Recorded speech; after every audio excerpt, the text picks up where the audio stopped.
Thank you all for being here this morning. It's gratifying to see such a large group here. We're here for the 66th Annual State History Conference. Our theme is Transportation and Movement. Today we have nearly 40 panels and presentations for you to choose from, and it's possible to read Utah's history as a story of movement and transportation. The centrality of movement to exploration, industry, travel, they're major themes in Utah's story, but they're obvious. Less obvious are some of the other themes that we're looking at.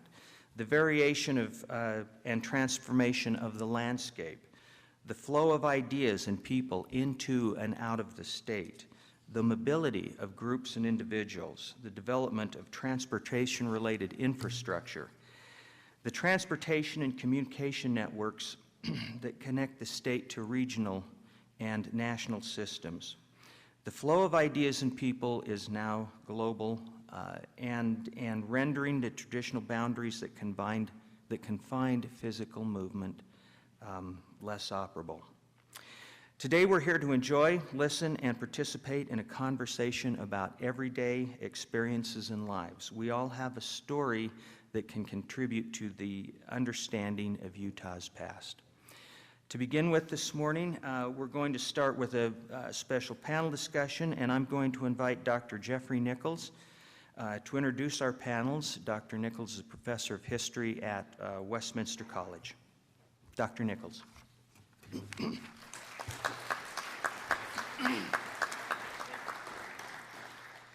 Well, thank you, and good morning. I'm very pleased and honored to have been asked to moderate today. I've taught at Westminster for 24 years, and it's a sort of an extraordinary place to be a historian here in Utah. Our question this morning is this sort of deceptively simple and maybe mischievous question: is Utah still the crossroads of the West? And we have a wonderful panel here to kick that question around. First, closest to me is David Hayward Bain, our distinguished lunchtime keynote speaker. He's the author of several books, perhaps most relevantly for today, Empire Express, and most recently, Bitter Waters, America's Forgotten Mission to the Dead Sea. David has taught writing in English and American literature at Middlebury College for 3 decades, and he's also an accomplished musician. Next to him is Juliette Tennert, the Director of Economic and Public Policy Research at the Chem C. Gardner Policy Institute at the University of Utah. She was previously State Budget Director and Chief Economist for both Governor Herbert and Governor Huntsman, and she teaches public budgeting and finance at the University of Utah's Master of Public Administration program. Next to her is Fred E. Woods, professor in the Church History and Doctrine Department at Brigham Young University. He has written over 100 academic articles and written or co-written 15 books. He's also produced several documentaries with the filmmaker Martin Anderson, and most recently he has written, and they have made a film, both called Melting the Ice, A History of the Latter-day Saints in Alaska, and he also edits the website Mormon Migration. And at the far end of the table is John M. Finlay of the University of Washington, where he studies the North American West and the Pacific Northwest. He is the author of, among several other works, Atomic Frontier Days, and he is the co-editor of 3 volumes, including Parallel Destinies, Canadians, Americans, and the Western Border. So how this is going to work is each of them will speak for several minutes to the question, and then I will ask them to ask each other or comment upon one of the other panelists, and then we'll open it up to audience questions. So again, our question is Utah still the crossroads of the West?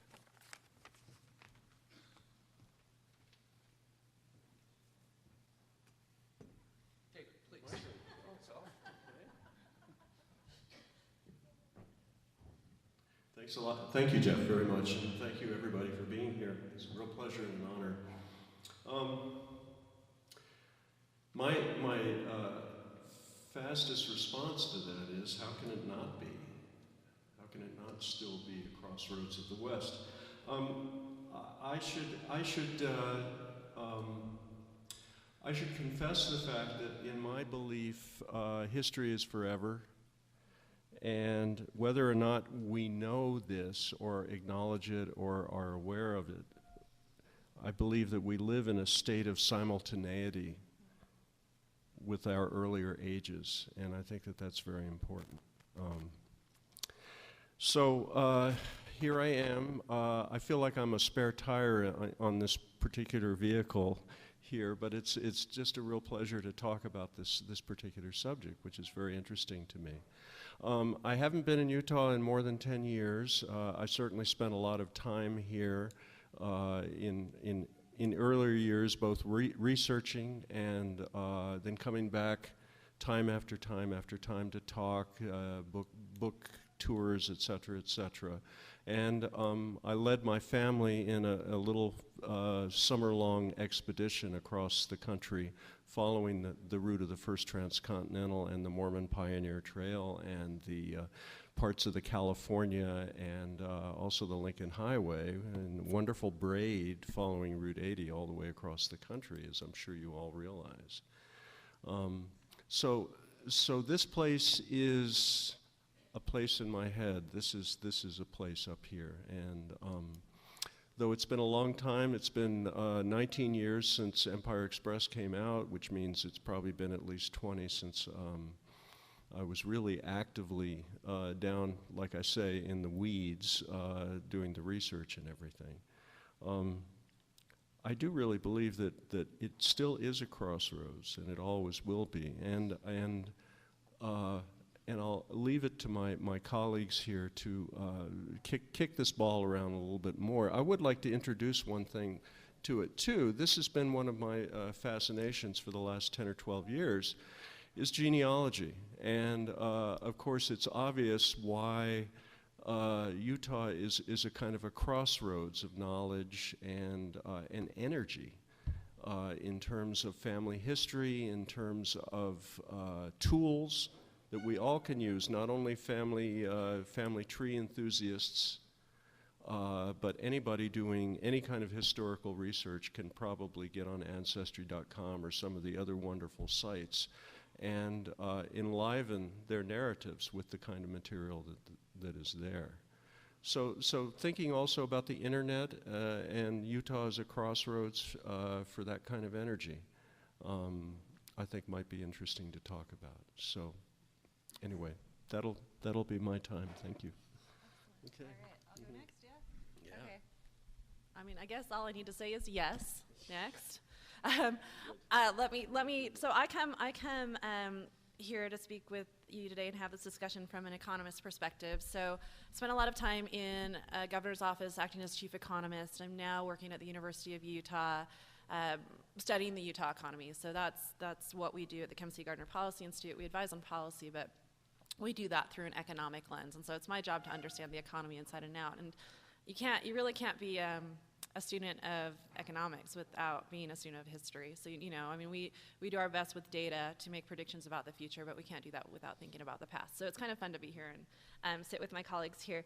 So thinking about the question, all last night as I was driving in, we can definitely address this from an economic networks transportation standpoint. We recently did some work.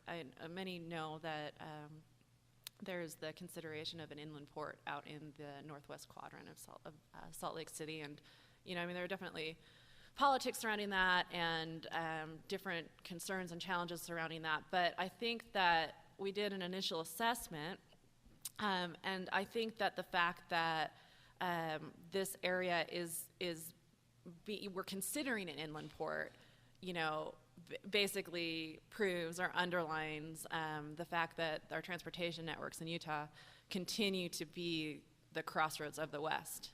You look at Salt Lake City International Airport and all of the flights that are going out of that airport, that additional expansion that's going on right now. Moving people and also moving freight. You look at our rail networks continue to be well connected here in the West, and then of course our highway systems. And then following up on what my colleague was talking about, this idea of a crossroads of knowledge, so I spent some time in Utah County yesterday talking to the Utah Valley Chamber, and I think that had I been down there maybe 15, 20 years ago, the conversation would have been a little bit different. But yesterday we spent a lot of time talking about the innovation economy and the fact that Utah is almost a crossroads for this, a crossroads of knowledge, or the innovation economy. So if you look at the data on job growth, I mean, pick any economic data point, but job growth is a great indicator. If you look at data on job growth in the innovation economy and high tech, Utah, and most specifically Provo-Orem area, jumps out time and time again, along with Silicon Valley, some of the stuff that is happening with MIT, Massachusetts, and so we just kind of pop up on that map. So, networks, knowledge, and maybe another way to think about it is the fact that our economy is incredibly diverse. So not only is Utah's economy the most diverse in the western region, but we have an index where we do some calculations to determine economic diversity. And not only is Utah the most economically diverse state in the West, we're the most economically diverse state in the nation. And so, I would argue that we're the crossroads of the West in terms of economic diversity as well. So I don't know, maybe it'll be interesting to kind of develop this discussion, but a couple of economic data points to add to it. I'm going to respond with a written statement here. So, is Utah still the crossroads of the West? First thing I think of is, what does crossroads mean? Definitions of the word crossroads include a central meeting place, an intersection or a point where crucial decisions are made that have far-reaching consequences. Another question we might ask, was Utah ever the crossroads of the West? In 1848, a year after Brigham Young's Vanguard Company entered the Salt Lake Valley, Argonauts began to pass through Salt Lake City, what became known as the halfway house, according to historian John Unruh, where supplies could be obtained for those coming from the Missouri River heading for California gold. Several who came left noteworthy comments. One noted, "Surely this city is bound to shine," as he passed through Salt Lake on his way to the California gold fields. Between 1848 and 1868, thousands of immigrants passed through this desert oasis, recording their descriptions of this unique desert utopia and its isolated inhabitants. These 2 decades, when the Great Basin began to blossom as the rose, saw a unique period of overland immigrant travel, providing more time for observation than a hurried train visit would allow.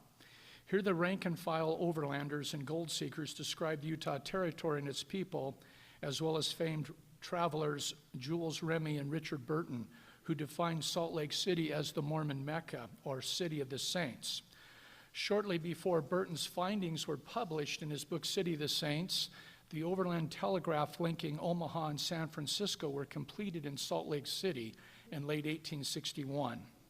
According to historian Leonard Arrington, Brigham Young lent his support of this venture, and his men provided labor and supplies for hundreds of miles of the line. In addition, Young quickly laid plans to connect Salt Lake City via the Deseret Telegraph with the outlying Latter-day Saint settlements so that information could be relayed to the Saints with lightning speed. Following 2 decades of western-bound heavy overland traffic, rails crossed Utah, and Promontory Point became another intersecting point where the Central Pacific and the Union Pacific met on the Transcontinental Railroad. Brigham Young, who invested early in stock in the UP and who had stated, "We can beat the world at any game," sent hundreds of men to work on the railroad, where they were noted for their superb grading for track to be laid. After the dust settled and the track was laid out, certainly one could argue that Promontory was a crossroads.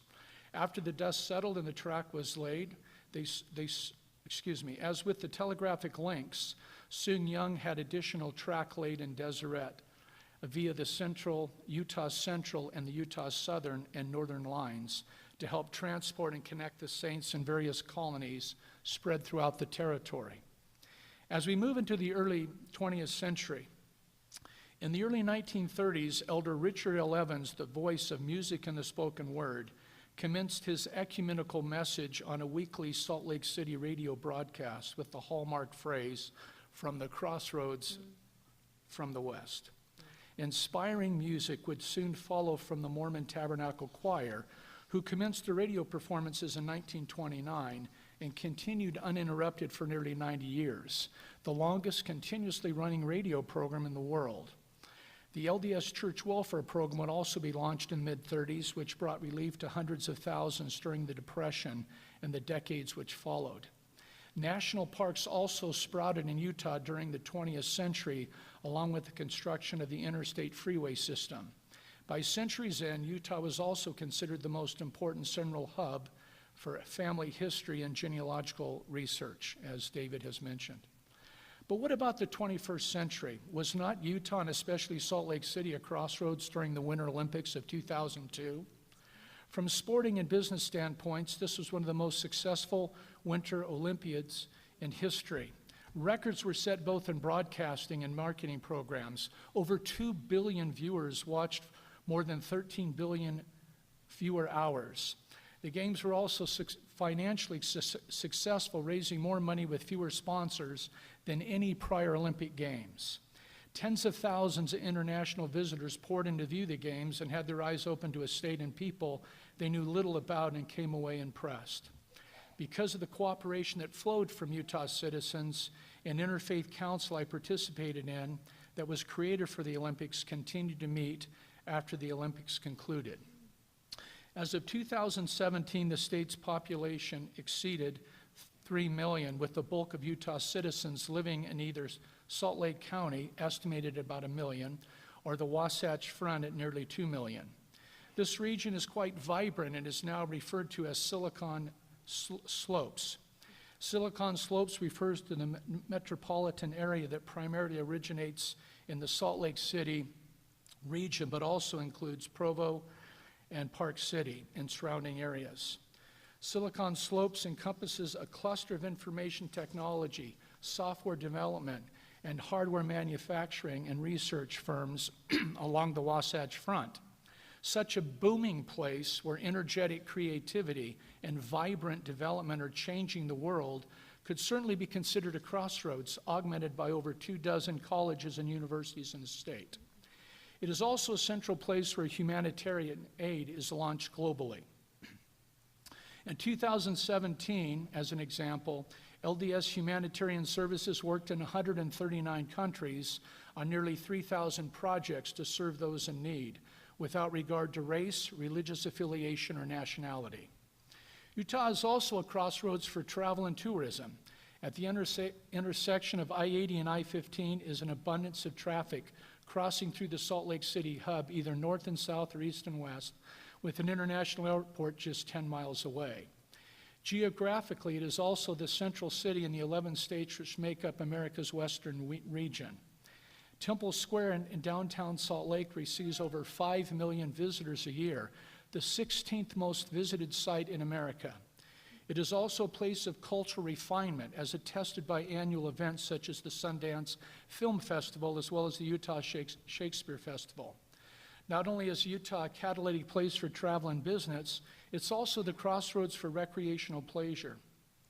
Salt Lake City is the home of the Utah Jazz and the Real Salt Lake soccer team. Throughout the state, fabulous outdoor activities abound in all seasons. Not only can Utah boast of 5 national parks, but there are also 10 world-class ski resorts within a 1-hour radius of the Salt Lake Airport, and plenty more scattered throughout the state. Further, just this summer, Utah was rated 3rd on a list of 10 for the most affordable vacations in America.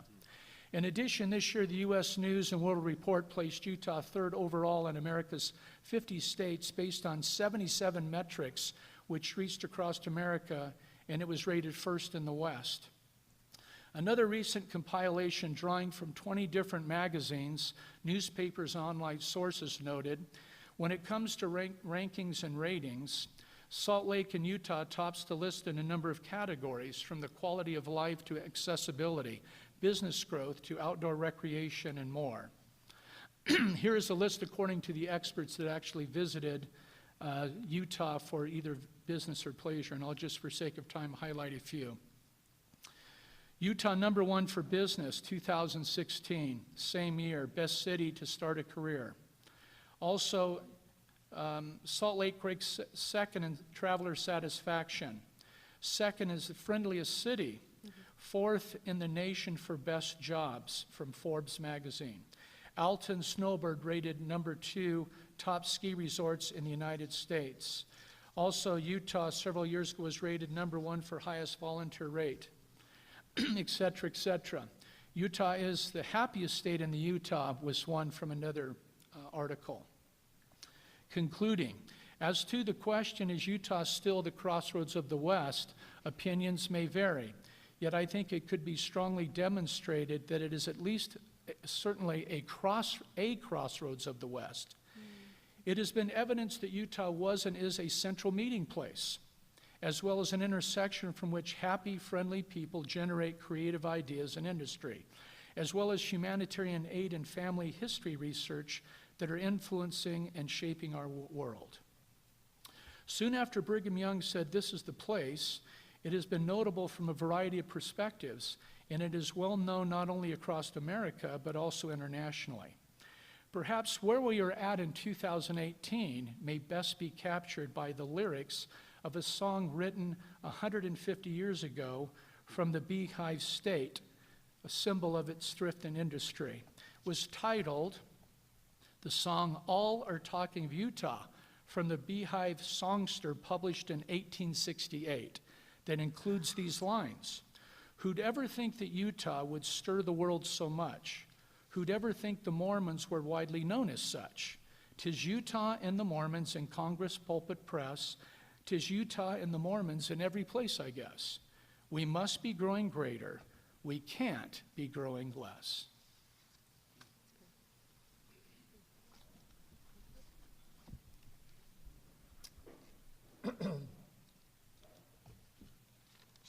Is Utah still the crossroads of the West? It's a fascinating question, and I'm really grateful to be invited to address it here.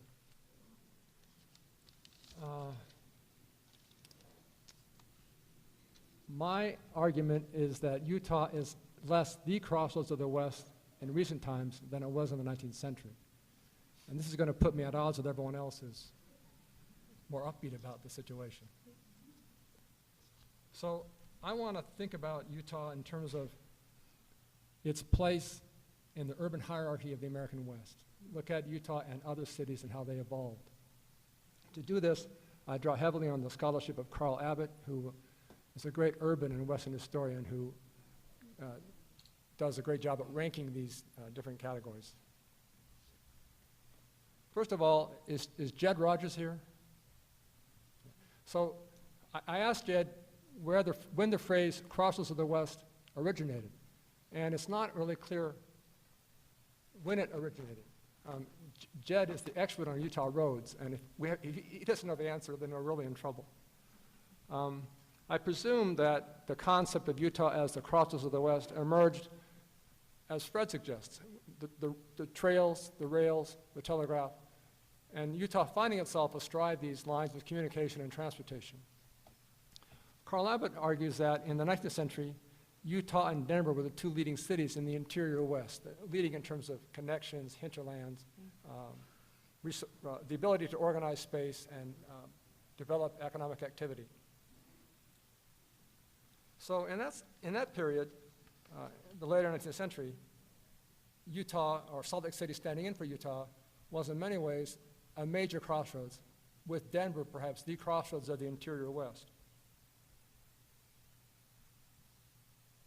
By the latter half of the 20th century, Salt Lake City had grown remarkably in population and prosperity. It had really gone beyond what it had been in the 19th century in terms of population, prosperity, and so on. The problem for it in terms of being a leading crossroads is that a number of urban rivals around the region had gone even faster in terms of population growth and economic development. Carl Abbott traces the development of cities around the region and finds, especially in the period after 1940, federal defense spending, military-related high-tech industry, education, and the emergence of leisure and retirement industries as crucial growth factors in cities. Salt Lake City did very well with these growth factors, but it was surpassed by a number of other places that in the 19th century hadn't been quite the kind of competitors that they became in the middle and later part of the 20th century. Abbott lays out a kind of three-tier system by 1990 of urban places in the West. The first tier is kind of obvious. Greater Los Angeles, the Bay Area, Houston, and Dallas. The second tier would be Seattle, Tacoma, San Diego, Phoenix, and Denver. The third tier would be Portland, Sacramento, San Antonio, and Salt Lake City, roughly by population, but also with some economic factors as well. So Salt Lake City didn't go backwards, but a lot of its competitors or rivals or neighbors around the region went forward faster than Salt Lake City did and Utah did. And as a result, Salt Lake City found itself in a less primary or less central role than it would have been in the 19th century. I'm going to quote from Carl Abbott for a second here. Metropolitan influence is transmitted from the regional centers through a nested hierarchy of smaller cities and towns. Most of the large regions are subdivided and shared with one or more second-level cities. Salt Lake City is a junior partner of Denver. Wichita with Kansas City, Spokane and Anchorage are junior partners with Seattle, Stockton and Fresno with San Francisco. These aren't my words, these are Carl Abbott's words. I don't mean to demean Salt Lake City. But in the 19th century, Abbott would say there wasn't a junior partnership. In the 20th century, he says there is a junior partnership. Denver's risen to the point where it's more primary, and in certain ways, Salt Lake City has to fall behind and take a lesser role. So the city certainly prospered and grew in importance, but other western cities, other networks of cities around the region grew even more quickly and gained even more prominence. One way to measure this competition is by interstate highway miles. This I know is a quite literal reading of the question, Crossroads, literal roads. I know that's narrow-minded, but let me talk about interstate highways, which began to emerge around the West in the 1950s. Today, nearly every western state has a claim to being a Crossroads of the West because every western state has at least 500 miles of interstate highway. Of the 19 western states, Utah ranks 8th behind Texas, California, Montana, Arizona, Alaska, New Mexico, and Colorado. It's very close, just ahead of, but very close to Oklahoma and Wyoming. Nebraska is the only western state with fewer than 500 miles. I should add Hawaii is too, with 55 miles. If Utahns have any reason to complain, it's Alaska. It has more interstate miles than Utah does, but thinking about Alaska as a crossroads is kind of hard. And how can it even have an interstate highway when there's no state next to it for the state highway to go into? It's like Hawaii. Interstate highway is a concept that doesn't compute, except they have the money for them. Another measure of regional centrality or lack of centrality is air travel. Again, Salt Lake City Airport has boomed tremendously, but other airports around the country, around the region, have grown even faster. Salt Lake City Airport in 2017 ranked 23rd busiest in the country and 9th busiest in the West. Its 12 million annual passengers were dwarfed by LA's 41 million, Dallas's 31 million, Denver's 30 million, San Francisco's 27 million, and Las Vegas's and Seattle's 23 million.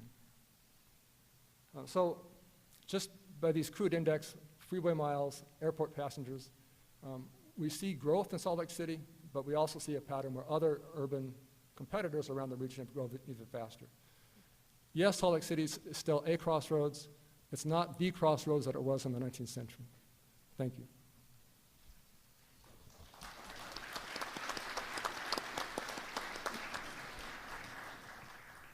Well, thank you to our panelists for taking a first crack at this question. I'm going to abuse the moderator's privilege to jump in a little bit here. And a couple of things that I would ask you and ask the audience also to consider. In a historical sense, certainly, in some ways this is not a historical question that's been posed, but in a historical sense, was this a crossroads for Native peoples? Crossroads also implies many, many directions. If we're talking the 19th century, a great deal of east-west travel, other directions, north-south, and less cardinal directions. And also in a sense of present-day infrastructure. Of course, what we have all discovered over and over again is when any new technology, any new means of transportation or movement is created, it is used for ill as well as good. So I was talking to a couple of the panelists here. We hear occasionally that Utah maybe is #1 in, for example, methamphetamine trafficking. Or certainly our infrastructure gets used for human trafficking. In a non-human sense, an environmental sense, certainly our water in some ways is a sort of crossroads. The Colorado and Green Rivers, which are suffering mightily, as so many places are, from drought. Is that, in a sense, a crossroads issue? So now I would ask each of the panelists, and we don't have to go in any particular order here, to pick up on something that one of the other presenters talked about, and we'll continue the conversation. Would anyone like to kick that off? Maybe I'll just say I really appreciated each perspective. I think the lens has everything to do with what we're talking about today. I'm thinking in the Talmudic literature, there's a statement that we don't see the world as it is, but as we are. Yeah. So we each have a different perspective, as well as those that we're citing. And I appreciate new perspectives. And just going back to John, I was thinking about Carl Abbott and just his linen and the different measurements that he was using, as opposed to U.S.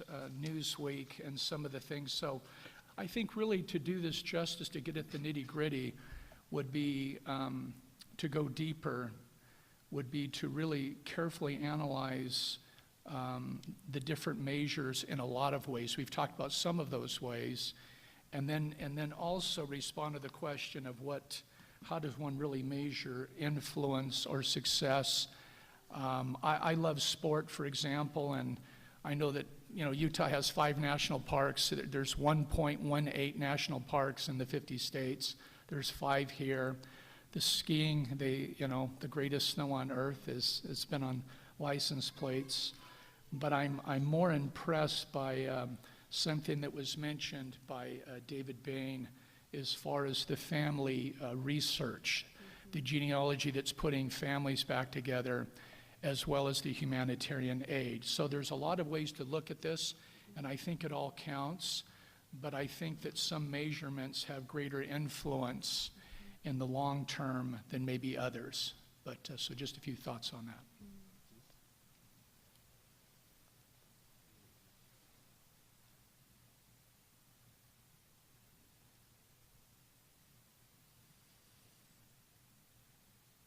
David, do you want to help us out?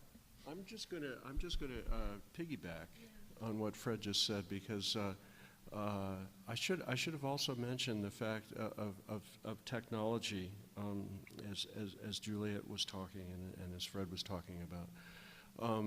Technology in terms of just the way that, not only the way that internet has exploded, but the way that internet technology, software, hardware has exploded, and many of it in service of this idea of discovering your past, your roots, etc., which is, of course, doing something to create a very large web of connections with all of us. But it seems like at least once a month I read something about a new startup out here, and thinking about all of the DNA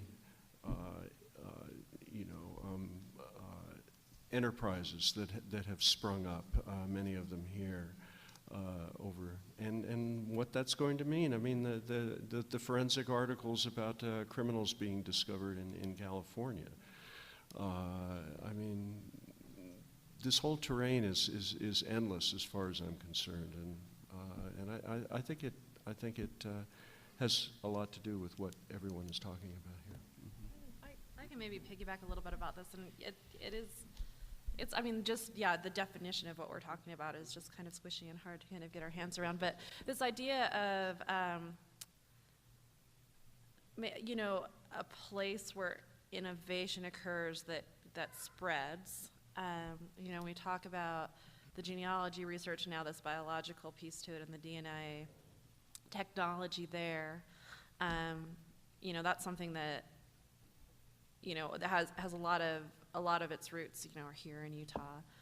We look at some of the other technology, you know, word perfect, you know, which is obviously not, you know, where you kind of look at some of these early technologies, or early, I don't know what we call them. These companies engaged in early technology. You can think of examples where Utah has been a center of innovation that's been spread. And of course you can think of them for other places, right? Like I can go to Denver and kind of think through, I'm sure, a number of examples. This idea of kind of why, so I don't think that I can answer it, but something I think about a lot. So my parents, you know, so great-grandparents are all from Utah, or from Europe. They all come over to Chicago in the, I guess, like late 1800s, early 1900s, and then my parents' generation, they all move west. And my family actually landed in Boise, Idaho. So this is what I kind of think about, and then we have family that landed in Reno. And, you know, this question of, I know we see the growth in, you know, Denver and some of the other places that were mentioned, but I kind of toy around with, why doesn't Boise, Idaho look like Salt Lake City? Or why doesn't Reno, Nevada look like Salt Lake City? They're arguably somewhat similar in terms of culture and maybe economic distribution or capacity. You know, so I don't know, I think it kind of connects, you know, like so I think maybe by looking at some of those other more junior cities, you know, why there's something about Salt Lake City area, the Wasatch Front, Utah, that stands apart. And there's, you know, so I don't know. I'm not doing a very good job of articulating exactly what I'm getting at, but this is kind of what I'm trying to kind of think through in terms of our place as a, you know, a center of innovation, a place where decisions are made. Maybe just throwing into this, I'm an economist. My specialty is public finance, so I'm involved in a lot of research around public finance. I was at the Chicago Fed last week on a panel talking about best practices in state budgeting. And Utah, I know it's not, you know, this is not about me or my colleagues, but Utah was looked to as a best practice state where those practices, you know, were being like organizations like the Volcker Alliance and Pew Charitable Trust are looking to take the practices that we're using in our state and roll them out to other states. You know, so there's something to this kind of center of innovation that gets spread other places. Could I just jump in on that? Just really, really quickly, Juliette, wonderful things there. It just occurred to me that the whole purpose of this, of course, it's obvious, is less boosterism and more self-discovery and channeling energy and choosing paths forward and things like that. So I just wanted to get that in too, so we don't have people, you know, waving flags and stuff like that. Yeah, it's not about that. That's good. Yeah. That's good. Well, I guess I'll add a couple more comments.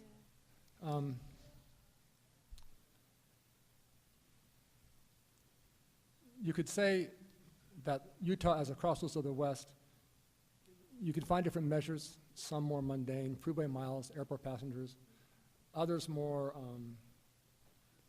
happiest state in the union. Different kinds of measurements, different kinds of categories, different kinds of data. I tend to be more literal, well, I think of myself as more literal, but there's also here, in a number of comments, and I appreciate them very much, a sense of Crossroads of the West as a state of mind. This is who we are, and again, I talked with Jed trying to figure out where this phrase came from and when it originated, and we couldn't pin it down too readily. But I know I went to Google and punched in Utah Crossroads of the West, and in 0.42 seconds, I had 8.47 million hits, almost as many passengers per year in Salt Lake City Airport. The vast majority of those hits are very much upbeat, present-day usages of the term Crossroads of the West. One site using the term promoted Utah tourism and worked very hard to reassure potential visitors that Salt Lake City may not be Las Vegas, but it's still many things worth visiting. So I thought that was cool. There's a Crossroads of the West gun show that comes up with a lot of hits, and I thought that was interesting too. So there's a Crossroads of the West as a state of mind, and it's a desire to, and an assertion that Utah and Salt Lake City are central places. They're important. They're in the middle, and very much there's a sense we want people here. When the trails and the rails in the 19th century arrived, some Mormons were ambivalent about their presence, fearing the influence of non-Mormons. In the 20th century, not so much. There's a state of mind. We want everyone here. We don't want roads crossing Utah and taking people across the state. We want inroads into the state. We want people to come and be part of what we are. So it's a state of mind that changes over time too. I had a very similar experience to John that when I Googled the phrase and experimented with a number of sort of Boolean limiters, because you had to get rid of the Crossroads gun show, or you would be there forever. One way, a cynical way to think about this is it's a triumph of marketing. It's a triumph of branding. Yeah. Are we the Crossroads because we've said we're the Crossroads? It's certainly been part of it. Well, we have the rarest of all things, time for audience questions. So please, Jed, do you have a microphone? If you can flag down, and I'll try to help from up here. If you have a question for one of the panelists or a comment, we'd be delighted to hear it. I'm wondering when Santa Fe lost its position as Crossroads of the West, and was it geography, or was it language, or association with the United States, or the gold rush, or do you have any thoughts about that? I'm just surprised that hadn't come up. Is the question, when did Santa Fe lose its primacy? Right. Boy. 1846.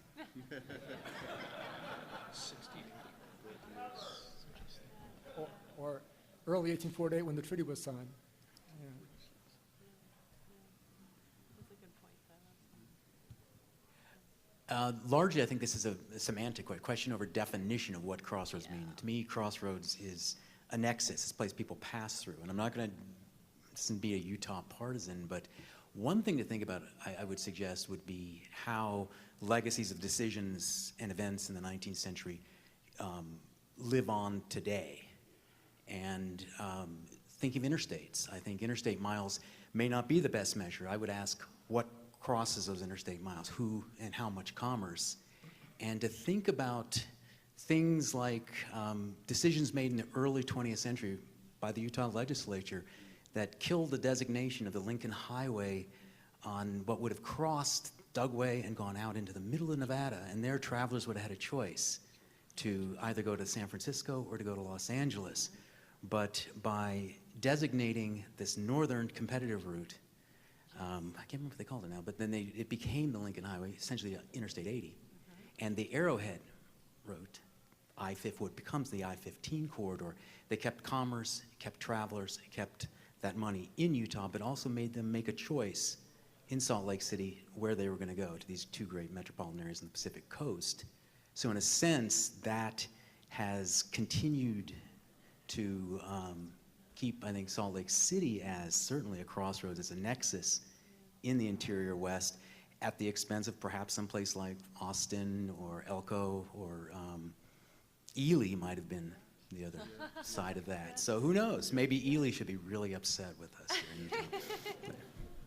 I'd love to respond to that. I've been having a lot of correspondence with Drake Hokinson about the Lincoln Highway over the years, and that's a very interesting thing about how they picked one route over another. Yeah, you would think that maybe Austin, Nevada would be the Reno of today that way. So. Interesting, yeah.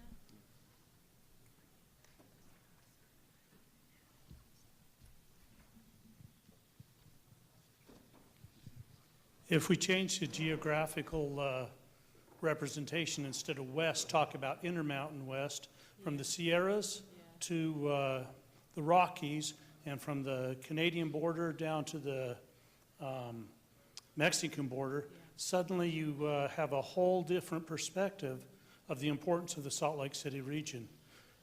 What do you think about just changing the geography? First question. Second question I noticed that was left out was the medical research that goes on here for a kind of backwater area. It's incredible, and especially when you think within the Intermountain region, whenever there's a problem, especially a burn or something of that sort, they come to Salt Lake.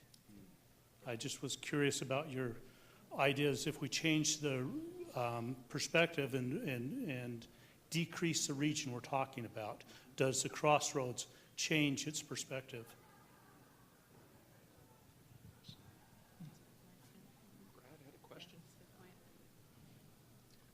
Brad, did you have a question?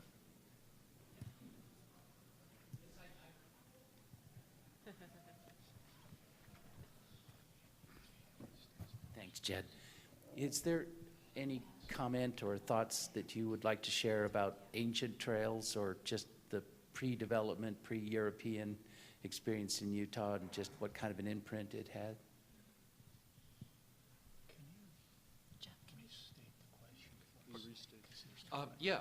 So Brad, you're asking about ancient trails? Yeah, about Utah as a potential crossroads for Native peoples. Yeah, it's, I think it's wise to say I don't know. Along with I don't know, of course, we have Native Americans crossing through for many years. We have trappers, Provost, Bridger. I mean, we have, going way back, we know there's been peoples here for a long time.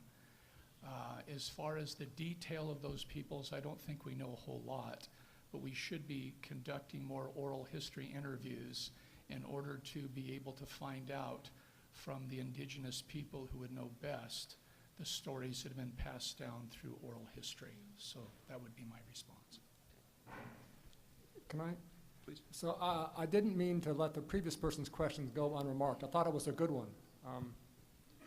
There are three words in the session title that need to be defined carefully. One is Utah. I took liberties and often conflated it with Salt Lake City and the greater Salt Lake City area. But that was the choice I made that others may not make. Another term is crossroads. What do we mean by it? What kind of measurements, what kind of categories, what kind of data do you want to sort of just explain crossroads? The third question, which this previous person's comments brought out, is what is the West? How do you define the West? Professor Smoke is right. I could have done a more deep research on interstate miles. It's a crude measure. I actually did more research on the airport. Today, one can fly from Salt Lake International Airport to not only to dozens of cities across the United States and a few European destinations, but to Mexico City, Guadalajara, Cancun, Puerto Vallarta, San Jose de Cabo, Calgary, Vancouver, Toronto, Honolulu, and Maui. Thinking about these destinations, thinking about the influence of LDS missionaries around the West and how they have expanded the West through their activity, definitely in this LDS West that expands into the Pacific Ocean to Honolulu with its freeways, you see a sort of broader West where I'm confident Salt Lake City is definitely the crossroads. So if you define that term differently and make it, like many historians these days, make it more of a global place, it adjusts how you see Salt Lake City or how you see Utah. So. To get back for a second to Brad's question, I think there's quite a bit of evidence that this place, that Utah was indeed a crossroads, that the face of the Wasatch Range makes an excellent natural travel corridor. Fords, places to cross the river, for example, at what becomes Moab, Spanish Valley. If you read the accounts of the Elk Mountain Mission, you're struck by, there's Ute peoples, there's Dene peoples. Clearly, it was a well-traveled place. And I think wherever there are highways today, those were places where native peoples moved. If I may, because I have the microphone, can I add a question to what you were saying, John?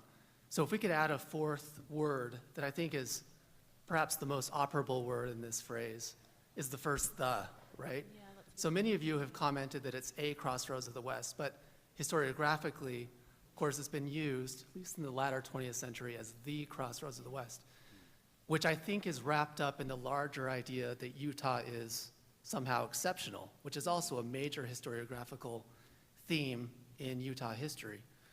So I'm curious, especially for those of you who flew in today from the outside, how, if at all, do you think about Utah exceptionalism? Is it a useful, I mean, it's used locally as one way, historically, that we've organized Utah history. It's certainly not the way that most of us, or all of us, think about Utah history, but it's been a dominant theme. So do you, if at all, think about Utah exceptionalism in the context of this question?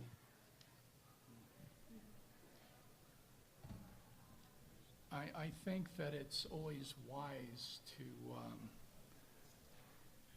to be very careful about placing oneself as the best and et cetera, et cetera. So in the idea of wanting to generate light instead of heat, right? I love a Latin maxim that says, in the essentials unity, non-essentials liberty, all things charity.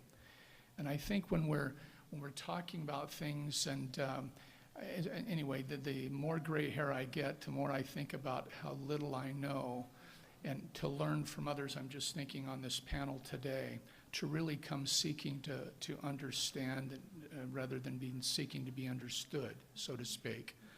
But I think the exceptionalist attitude doesn't, it often creates more barriers and we need bridges.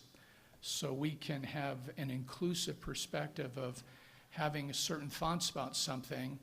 I had stronger feelings than I toned it down. And I went for the indefinite article deliberately, right? And I thought on this panel, we have a mixture of people. I'm from LA, streetwise, only Mormon in my family, for example, coming from a different lens. But I think that, I was reading about George Ellsworth, Tom Alexander, when he wrote his book on Utah, he begins by saying that he was in a class with George Ellsworth, and he would get criticized sometimes because he would talk about Mormons too much in Utah history. And Ellsworth quickly shot back and said, talking about Utah history without talking about the Mormons is like talking about discovering America without talking about Columbus. So anyway, I said a lot of things in that, but I just think we need to be careful and be a contributor and have a team spirit. How can we improve, right? We're thinking about the whole rather than just thinking about ourselves. We're being sensitive to other people and cultures and faiths and attitudes, and just trying to be a bridge builder. So, yeah, it's my thoughts. Possibly, in other words, the West is a great organism with more than one heart. I just had one comment about using freeway miles as an indicator of a crossroads. From personal experience, I can tell you that the freeways in Los Angeles, Seattle, and San Francisco Bay Area are more like parking lots than roads.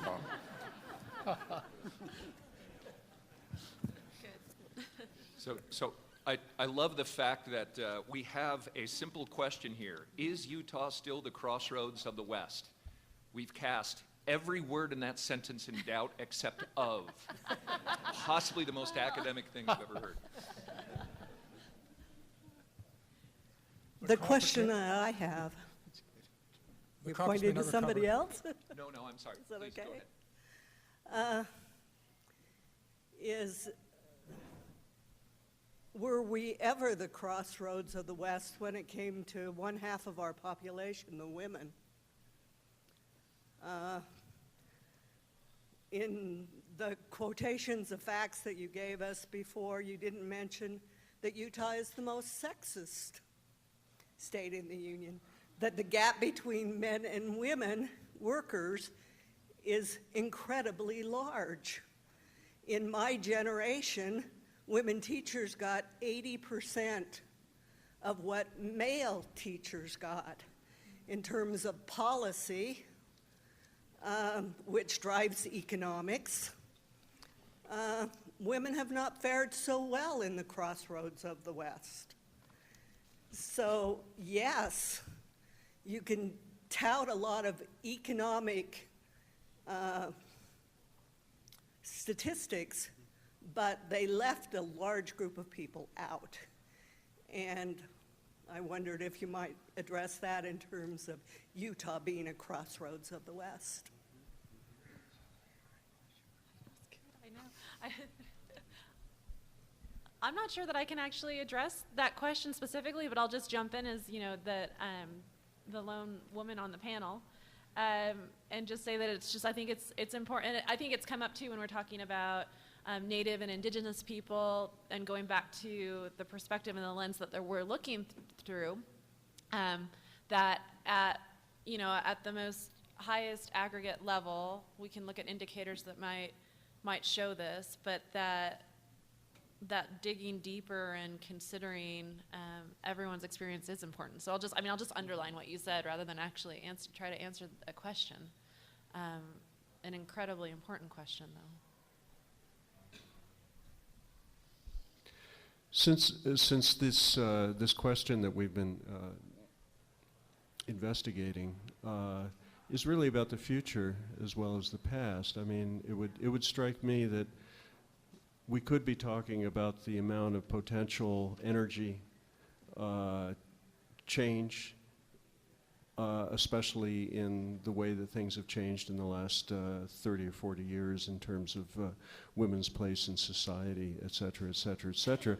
You could probably make an argument that somehow there's a very great amount of energy here ready to be tapped. So it could be an opportunity in some ways. And so just using this question as some kind of a blueprint for the future, that would certainly be way up at the top. So trying to make a negative into a positive somehow.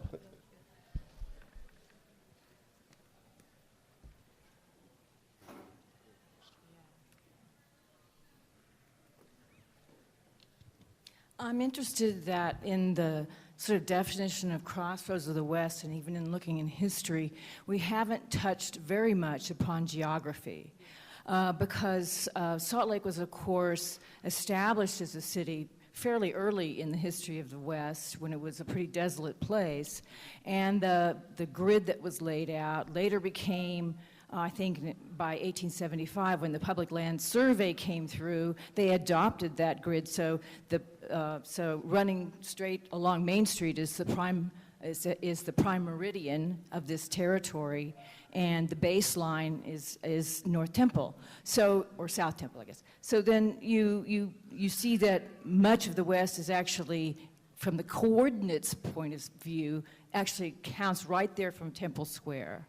And I think also there was a history of the state of Deseret where Utah sort of claimed many of the states around it, as the potential states around it, as the place. It would be a big territory. So that territory was kind of claimed early on by Utah to be the Utah Territory. So there's a lot of history there that suggests that this early foundation of the city, its physical layout, its location in this big area, is actually as important to the definition of Crossroads as the sort of economic, physical, so forth that's going on. So.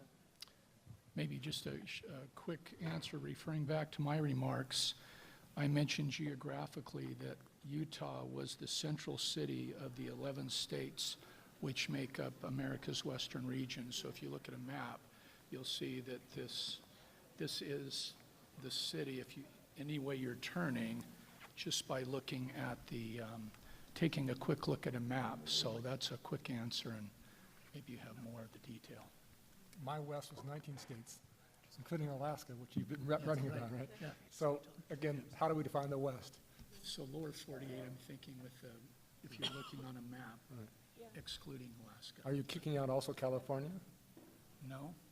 I did actually, I was working on another presentation on this very issue, and I counted 11 states as well. Yeah. That was just last night on some other issue. But yeah, but that's a good point. Like, how do you define? Definition. I can maybe, or go ahead, please. No, go ahead. Okay. Well, I was just gonna mention, I didn't spend a lot of time talking about this in my remarks, and I mean, I think that, you know, that the idea needs to be further developed, but this Salt Lake area, Wasatch Front, as a place for an inland port, right? So that kind of gets at the geography is about right. So you could, it doesn't make sense to do an inland port in Reno, Nevada necessarily. It doesn't make sense to do an inland port, even moving a little bit east into Colorado region. So kind of just for people who do analytics around these things to identify, you know, the most optimal place, this would be a place for that around geography. So we have a question in the back. So my wife mentioned an arts connection that makes us, maybe this sounds exclusive again, but when the Utah Civic Ballet started with Christensen, which became Ballet West, it kind of put us on the international map, the world map in terms of dance. And then the Utah Symphony has quite a reputation. And another one that reminds me of a previous State Historical Society meeting. As someone who grew up in Utah in the 60s and does remember it, I remember when Ken Sanders spoke about, he didn't use the word crossroads, but I think he used the term an accident of geography or something like that.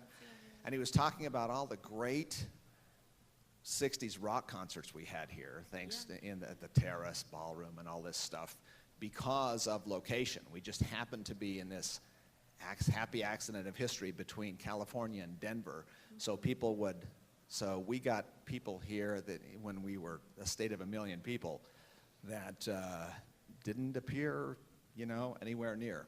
Anyway, just another thought about Crossroads. That's a great point.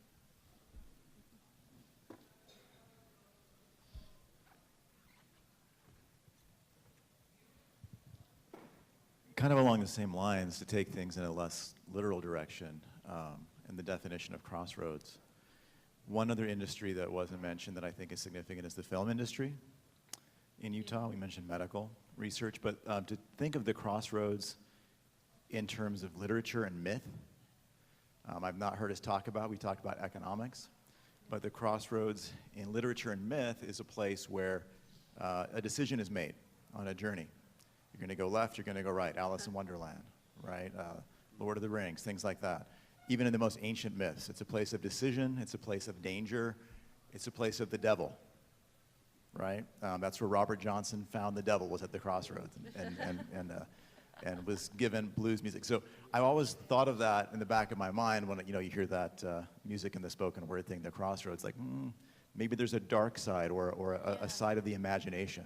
So when you think about Utah as a crossroads of the West, what place does Utah occupy in the national imagination? The Stand was filmed here. Stephen King's novel, and he was asked why, and he said, Utahns make the best dead people. Right? So I think there's this side of the imagination that Utah functions a certain way in the national imagination, where it could be seen as a different kind of a crossroads of the West. I don't know if you have any comments on that. So I'm going to take that moment to say that's a great place to stop. To talk about myth and imagination and the Utah in the world's mind. So thank you very much. Thank you to our panel. Thank you for some wonderful questions. Thank you, Jed, for running around with a microphone. And thanks for being here, and enjoy the rest of the conference.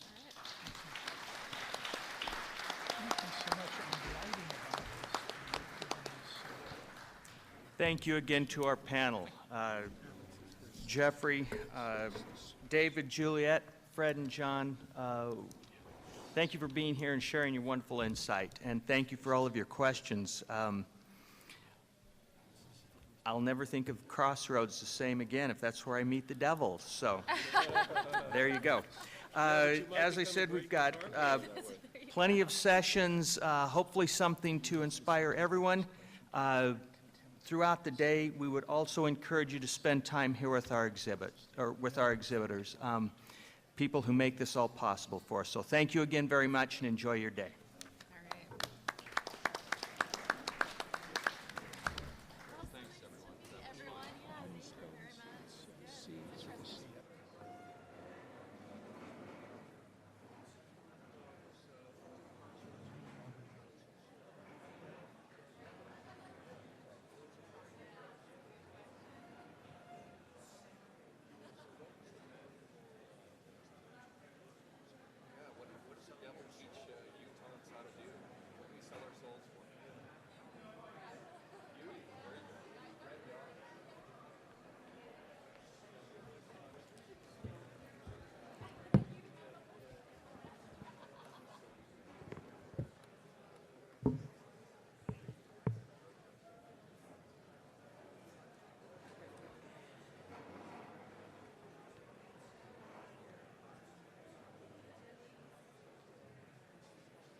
In history from BYU and earned a PhD from the University of Chicago in American history. Rue has been a professor of history at BYU for 20 years. Her most recent book is Are We There Yet? The Golden Age of American Family Vacations, which received national attention for its nostalgic yet hard-hitting portrayal of road trips in post-war America. Her current project, No Vacancy, The Rise and Decline of American Motels, is a cultural history of roadside lodging from the old mom-and-pop tourist courts to today's landscape of family-owned corporate franchises and quirky, independently owned motels. So let's welcome our first speaker, John Clark.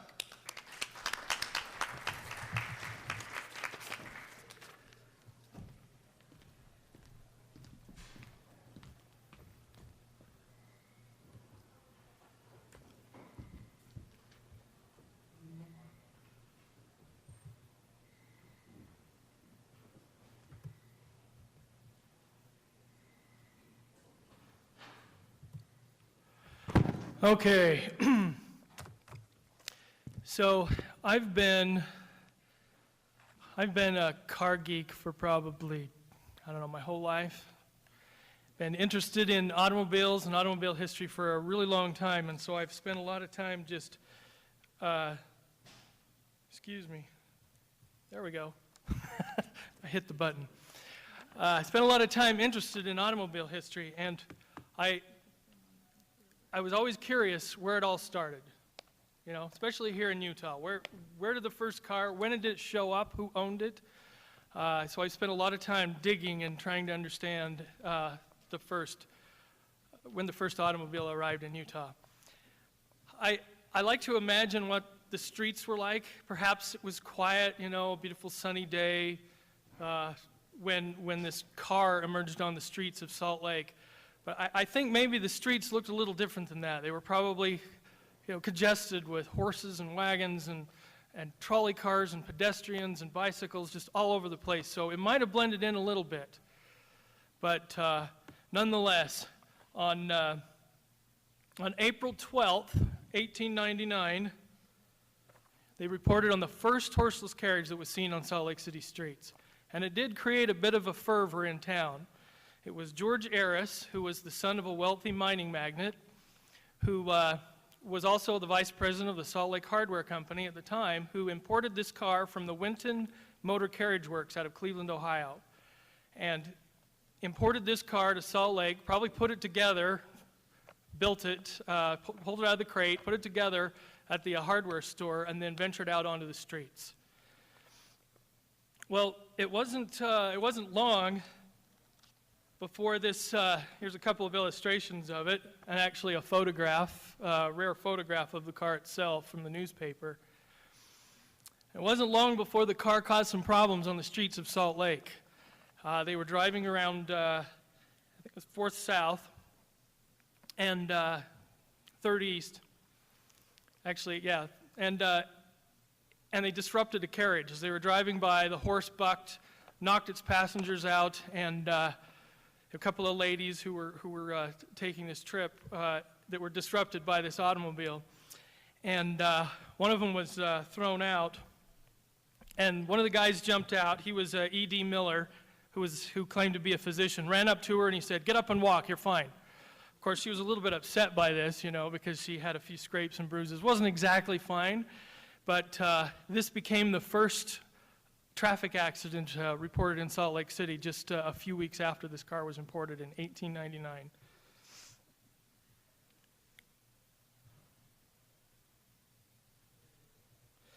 So George Arris didn't hang on to this car for very long. He was tinkering with it, playing around, brought it in. A year later, this car was essentially forgotten. A lot of people, saw it a couple of times on the street, and then that was it. Didn't see anything for a while. It's actually thought of for a long time that these next two vehicles we'll talk about were actually the first cars seen in Salt Lake City, which of course they were not, but they gained a lot more attention.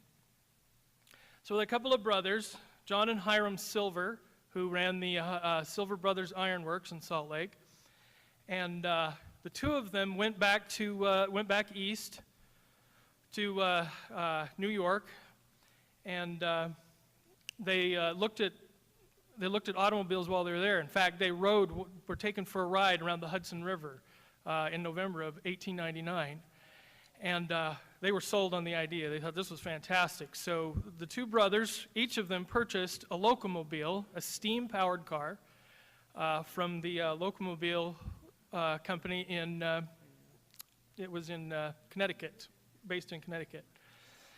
And so they imported these two locomobiles to Salt Lake City, and they decided that they were going to do more with this than just for fun. These were enterprising businessmen. They thought maybe they would try to sell them, offer them for other purposes, but play around with them nonetheless. And they got quite a bit of publicity because they were thinking of this in terms of a business, of selling these cars. This is a picture of Hiram Silver as an older man with the locomobile. And one of the things that they did is take President Lorenzo Snow for a ride. This was part of their publicity campaign, obviously, to advertise automobiles. But they showed up in front of the Beehive House, picked him up, and took him for a ride. And of course, the Deseret News reported on how President Snow compared that to the ox teams of the pioneer era. And what an amazing thing this new technology was. So in part of their publicity also, they decided to race these cars. So they made arrangements to race these cars, the two locomobiles, on the Salt Palace bicycle track. Well, if you look at these cars, they're kind of high, and that was a banked track, right? And so they got the cars on there, and they couldn't do it. They practically would roll off of the track. They were too high and top-heavy. So this was July 4th of 1900, and they thought, well, we still got to pull this off somehow. So the two of them went out on the grounds with the cars, and they raced on the sidewalks outside of the Salt Palace. And of course, they weren't able to get, race real well, but of course they had to mention this and as being the first automobile race held in Salt Lake City. The locomobiles, at least one of them, survived for many years. In fact, it was sold outside of the family for a little while, and then a brother, Frank Silver, bought the car back. And this was early on, probably about 1907 or so. And Frank held on to this car for decades. In fact, Frank owned this until his death in 1954. This is a picture of him in the 1950s taking this old lady for a ride when it was part of the old folks celebration. Had the car there and took her for a ride. It probably didn't go very far. As you can see, in the 50s, the tires were flat on this locomobile. Well, the car was sold outside of the family and actually still exists today. It was sold to the Los Angeles County Museum in California and is, at least as of 2000, I discovered it in the basement of the Peterson Automobile Museum in the process of restoration. So the car still actually exists today. Now, in the words of Bellamy Partridge, who was an automobile historian, at the early part of the turn of the century, a lot of automobiles were just built in people's backyards, garages, shops, or wherever. People had the idea. There was this idea that was sparking at the time, and people were excited about the possibility of putting a motor on a carriage and building automobiles. So in Utah, he called these guys crackpots and tinkerers, right, in their own garages, in their own spaces. Well, Utah had one of her own. A man by the name of John Devey, who was the chief engineer at the Utah-Idaho sugar plant in Lehi. And he was tinkering with his own idea. As early as about 1899, he began the process of constructing an automobile.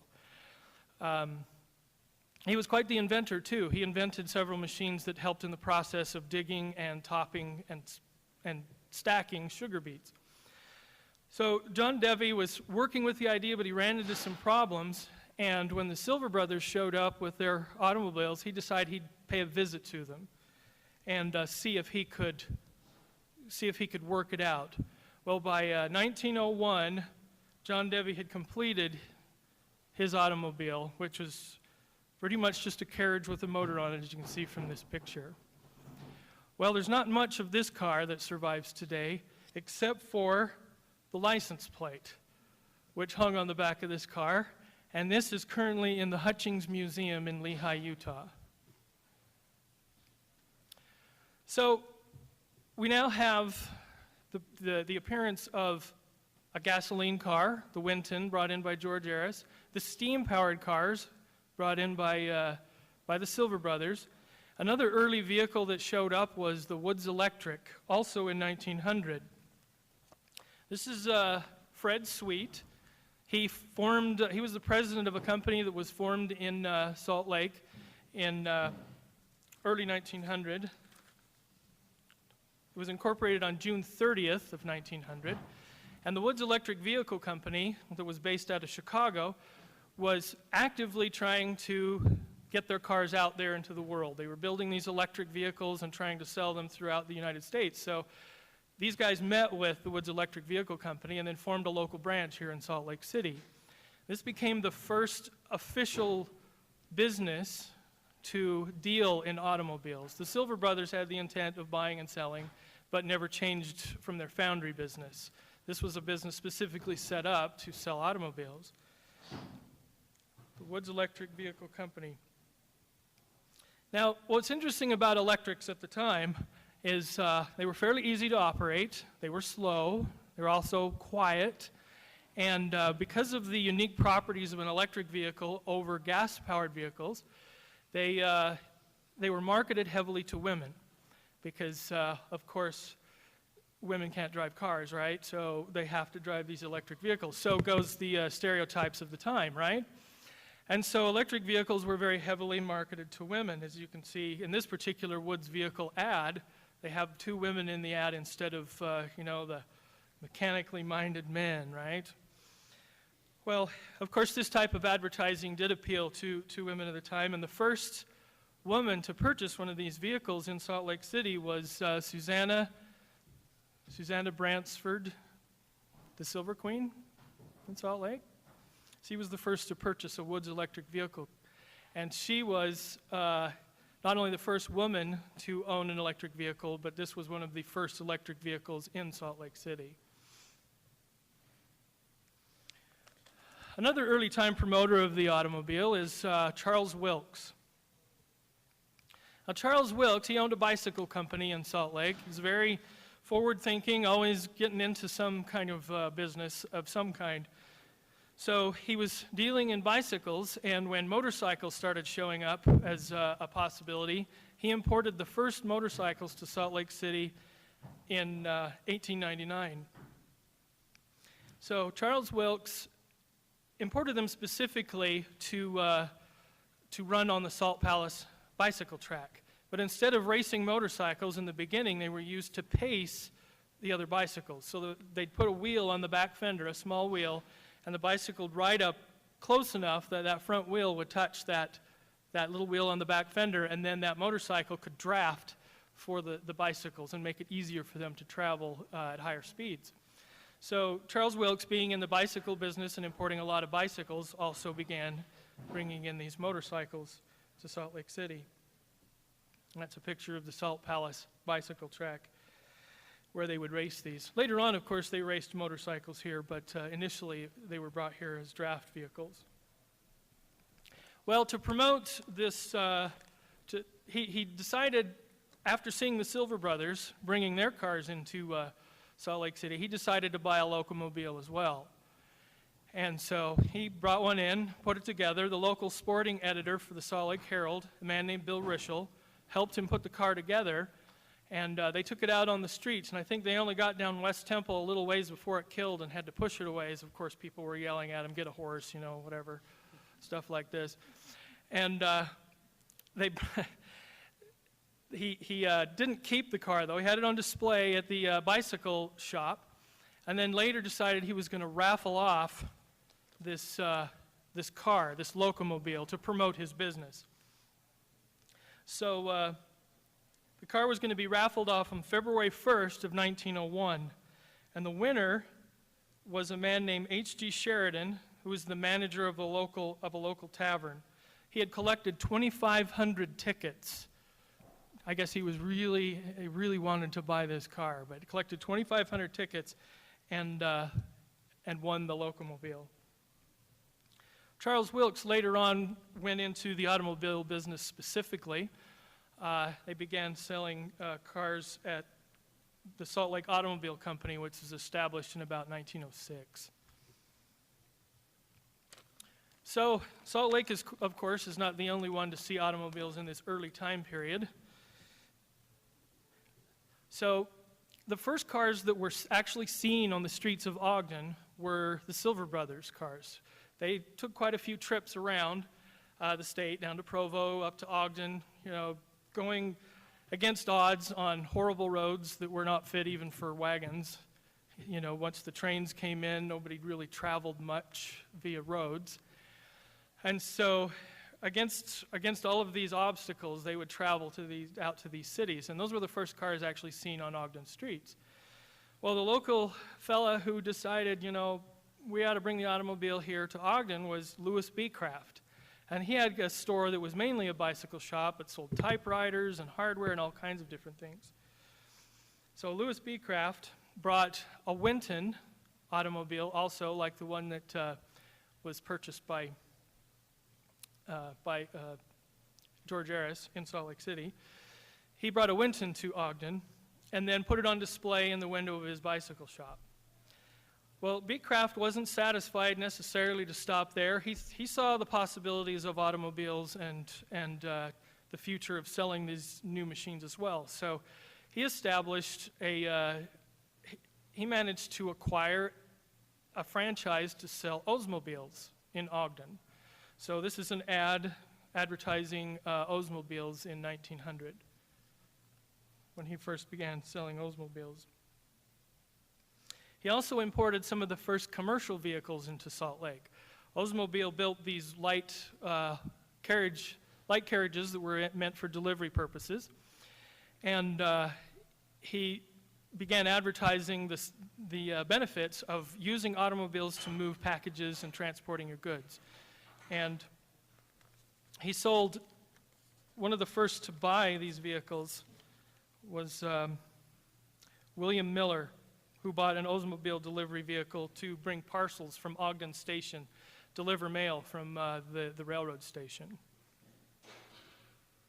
Not everybody liked cars. I know that's hard to believe, but some people were really hooked up on the idea of horses and did not want to, embrace this new technology. And in fact, in the Ogden Standard Examiner, they ran this cartoon showing what the boys intended to do with Beecraft's automobile. And as you can see from the panels, it looks like they're putting dynamite under it and blowing it into the Ogden River.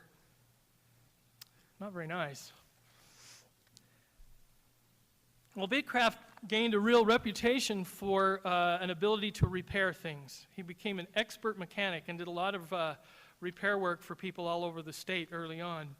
And I was able to track down one of his descendants and who still had a lot of his original automotive tools. And this is a photograph of the trunk full of tools that Beecraft kept on hand for his mechanic work. So far, buying, selling, dealing in automobiles is a little bit haphazard, hit and miss. Most of these early dealers would just sell out of whatever business that they currently had. Like, for example, the Darling brothers in Salt Lake owned a photo supply company. And if you can see from this ad right here, they picked up the Ford franchise, but the address is the same, 142 Main Street. So not only were they selling photographic supplies, they decided they would sell cars out of their existing business. Also, the local Studebaker Wagon Company started importing some Studebaker-built automobiles into their existing business. And Oliver Meredith, who owned a trunk factory in Salt Lake, started selling Orient buckboards. This is an Orient buckboard. It doesn't look much more like, doesn't look like anything more than, say, a go-kart of some kind. So William Pickard and his son decided that they would establish a business specifically to deal in automobiles with a brick and mortar store. So they formed the Utah Automobile Company. They sold Wintons and Oldsmobiles. And they also started a sightseeing company within Salt Lake City, which eventually became the Seeing Salt Lake franchise that you see. Here's a picture of one of those sightseeing vehicles in front of the temple. But it was first conceived of and put together by the Utah Automobile Company. Well, they hired a son of Lorenzo Snow, a man named Leroy Snow, to run the business. Now, Salt Lake was a bit crowded at the time, full of pedestrians, horses, wagons, things that I mentioned before. The streets were pretty crowded. In fact, in 1905, this postcard was created as a what Salt Lake would look like in 1915. It was a bit treacherous when automobiles showed up on the streets and there were few laws governing traffic. So in 1903, Salt Lake automobile owners got together, formed an automobile club. This is actually Ogden Automobile Club, who formed also the same month in Ogden, 1903. And they wanted to campaign for better laws, for better circumstances for their cars. And so laws were passed. Speed limits in Salt Lake City in 1903 became 8 miles an hour and 4 miles an hour over crossings. They also required that automobiles needed to be licensed. And this was an ad running to show when that automobiles were now needing to be registered with Salt Lake City in 1903. Well, Leroy, on a December day, thought he'd take one of the cars out from the Utah Automobile Company and drive it over the snow-covered cobblestones of the streets. Well, he was caught going 15 miles an hour on Salt Lake City streets and arrested by the local cop who made him go to the station and become the first man arrested in Salt Lake City for speeding. He also received Salt Lake City license number 1. So that's my presentation. I'm out of time. Thank you very much for your attention, and thank you.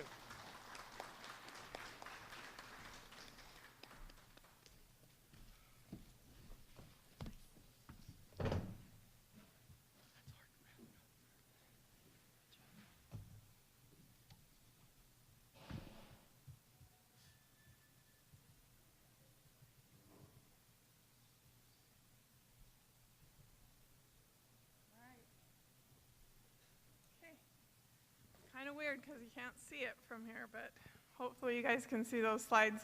I'm Lisa Michelle Church. I'm excited to be here. I'm excited to talk about red rocks and race cars in Utah. Probably you don't think of Utah as a racing state, but I'm going to tell you the story of Charles Bigelow, who was one of the early road promoters, and he promoted the Arrowhead Highway, which is the corridor from Los Angeles to Salt Lake City. So you drive it all the time, Interstate 15, but back in the day it was called the Arrowhead Highway. And I love talking about roads, and I love talking about engineering, and I love talking about crazy people like Charles Bigelow. And then you know me from my presentations on tourism and motels. So Susan's got the motel angle today, and I'm going to talk about the roads. So it's great to be here. Let's take a road trip and think about being the first guy that drove a car across a sandstone hill in southern Utah. Charles Bigelow was the very first guy, I think, that actually took a road trip and fell in love with the red rocks. He wasn't the last, because probably everyone in this room has done it now. But he was a guy who was passionate about opening up the West. And like Clint told us, for good or bad, we opened up the West with roads, especially the Arrowhead Highway. So let's take a road trip with him. We're going to start about 1907, so I'm picking up kind of where John left off, and we're going to see how they changed the face of the state of Utah. So the idea for the Arrowhead Trail, you can see on the map there, and I am indebted to Leo Lyman for all his research on the Arrowhead Trail and the Arrowhead Highway. He's our most published historian on the Arrowhead Highway, and that map is from one of his books. It went from Los Angeles, wound its way through Victorville and that part of San Bernardino, up over the flats into Las Vegas, and then it had to come up from Las Vegas across the wash at Mesquite, which you would know today, and then all the way up through the state of Utah, starting from St. George and ending in Salt Lake. It was the old Mormon Trail, so it was already a wagon trail, but it wasn't suited for cars. Even as early as 1907, when Charles Bigelow rode across this in a car, he was touting the beauties of St. George and the beautiful scenery that he had seen on his first trip. That photograph is 1929, so it's a lot of years after he came, but you can still see how primitive it looks coming across by Santa Clara. So who was Charles Bigelow, and why was he so interested in our state? He was born in Illinois in 1872. I don't know anything in his background that would have caused him to fall in love with cars. He probably was in his 20s by the time he saw his first car, because like John was saying, they were 1890s. And I don't know if he was still in Illinois at the time. There was a famous car race in Chicago in 1895. That was one of the first races, so maybe he saw that. But somehow he ends up in Los Angeles in the early 1900s with his wife and his parents as a mid-20s guy, and he becomes a car racer. And so he competed in races like the overland races, where they would ride from Los Angeles to Phoenix in 3 or 4 days. You know, kind of think Mad, Mad World movie. I mean, this is where no car should go. It's not really a road, it's rocks and sand, and he and his fellow car enthusiasts decide to become racers. So he has quite a career as a racer. He once drove 21 days from New York to Los Angeles across the country in a car, which was revolutionary. And then he became fascinated with the desert Southwest. Lucky for us, he did, because he wrote and published more than 100 articles in famous newspapers in the country about Utah and Utah's beauties and the scenery and the Arrowhead Trail and how everyone needs to get here. I found out about him because this scrapbook that he kept is in the Dixie State University Special Collections. And he kept the scrapbook from 1907 until 1939. So it's the heyday of cars, it's the heyday of road building, and it's literally paving the way for tourists to come to Utah. So we'll talk about him a little more, and you can decide what fascinated him about us and the roads. So he won his first race in Oakland in 1911. This just shows you some of the newspaper coverage he was already getting. He kept all of these in his scrapbook. I love the picture of him and his friend there on the corner. That's them in their actual car in the race. He ran in the first Indy 500. This guy was a trendsetter. He was in the inaugural 1911 Indy 500. That's the Indianapolis Star, and down in the lower left-hand corner is his picture with his goggles on. He was flagged at lap 194. I'm sorry to say, he didn't make it all the way to 200, but one of the great things is he was in 15th place when he got flagged. He also ran in these Phoenix races. He was nicknamed the Desert Rat because he loved these 300-mile overland races, and he did that at least 5 years in a row. These are some great photos of him in his race car. It was a Mercer Racer Bout, which I guess John would know. It was one of the easiest sports cars to drive in the early days. Mercer was a company that was started by the Roebling brothers, who built the Brooklyn Bridge in New York. And they started the Mercer Company in New Jersey, and it was, I guess, just one of the trendiest things to have. So they would have given this car to Bigelow to drive as a promotional tool. You have to think about it from their point of view. Cars were a disruptive technology of their day. John's given you a really good picture of that. No one trusted them, no one wanted them, and they couldn't really figure out what to do with them. So the car manufacturers said, let's give them to a bunch of racers, and they'll show us what the cars can do, and people will feel like they're safe, and they'll get their own car. So that's what Bigelow was doing. In 1910, there were only 873 cars in Utah, and probably most of the people in Utah hadn't even seen a car. Tourism, if you think about it, wasn't really practical in a wagon. Went too slow. In a train, they had to take you where they took you, and you didn't get to choose your route or your timing. So in a car, now we're really talking. Everyone loves a road trip. You can set your own pace, you can do your own thing, but you needed a good road to do it, and that's where Bigelow came in. He loved the roads, he loved rough roads, thank goodness, and he wanted to improve them. If you want a reference point, in 1916, when he really started his road campaign, there were only 36 miles of concrete pavement in Utah roads. So all the rest of it is rocks and sand.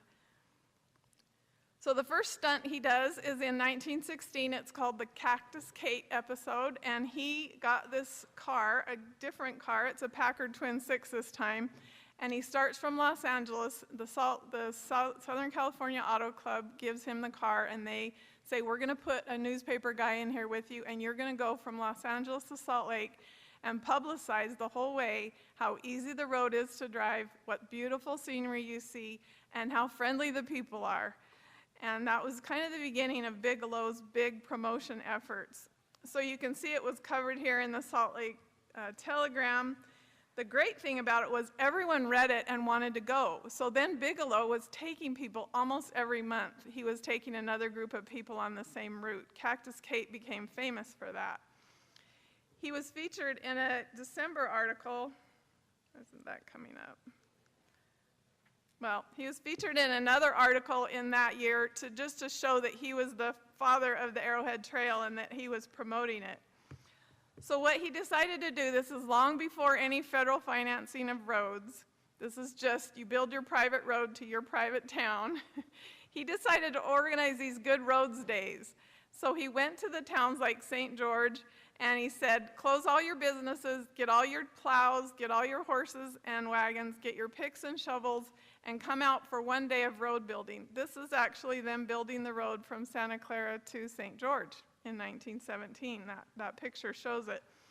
And then the women of the town would fix this great meal at the end of the day.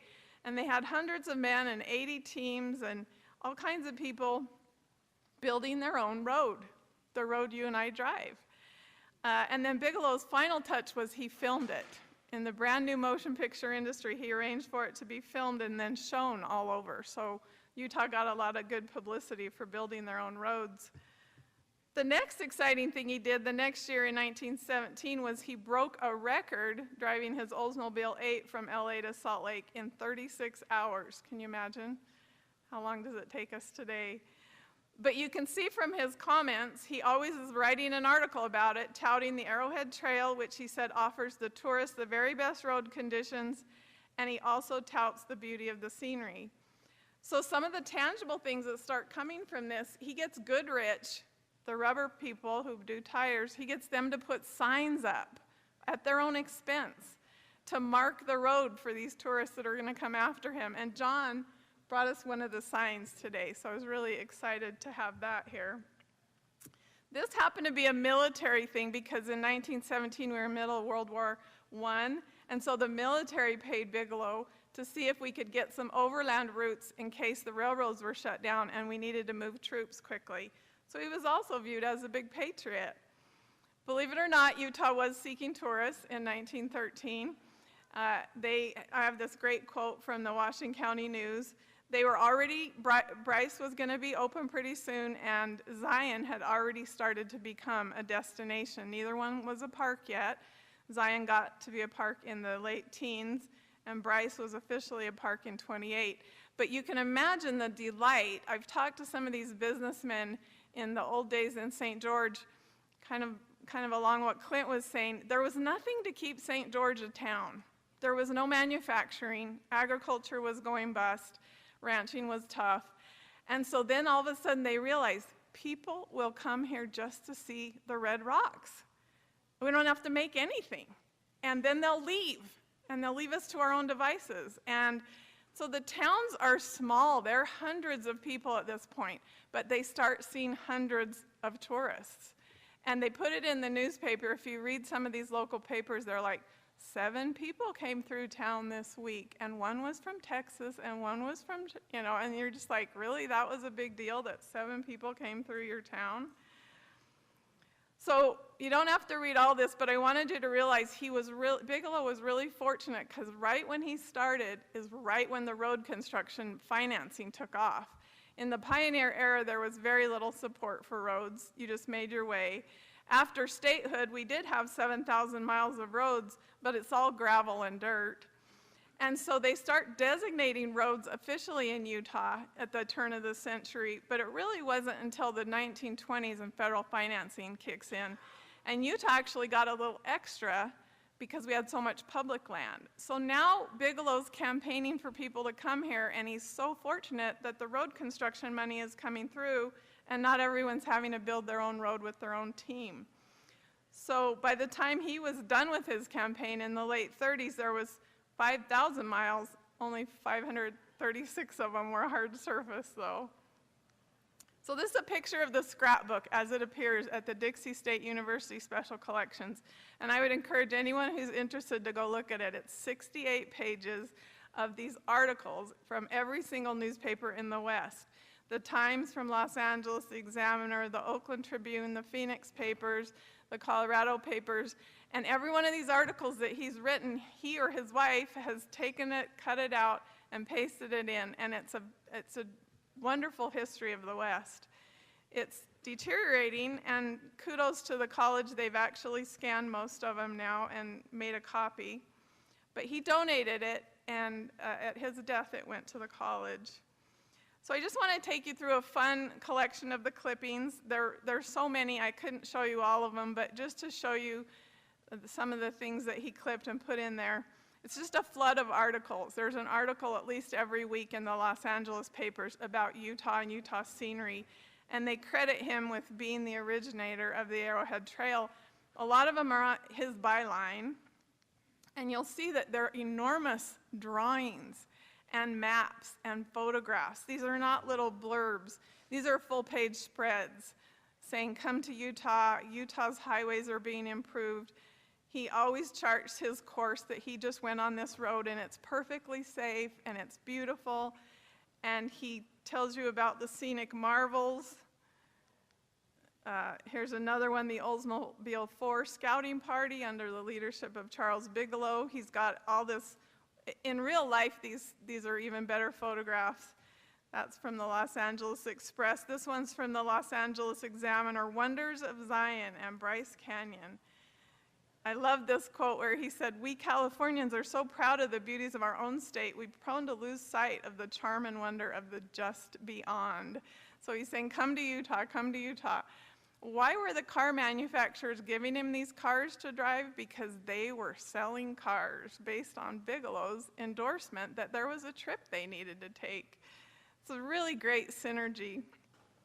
Another great one, this was in a newspaper along the Arrowhead Trail. He's got pictures and wonderful purple prose.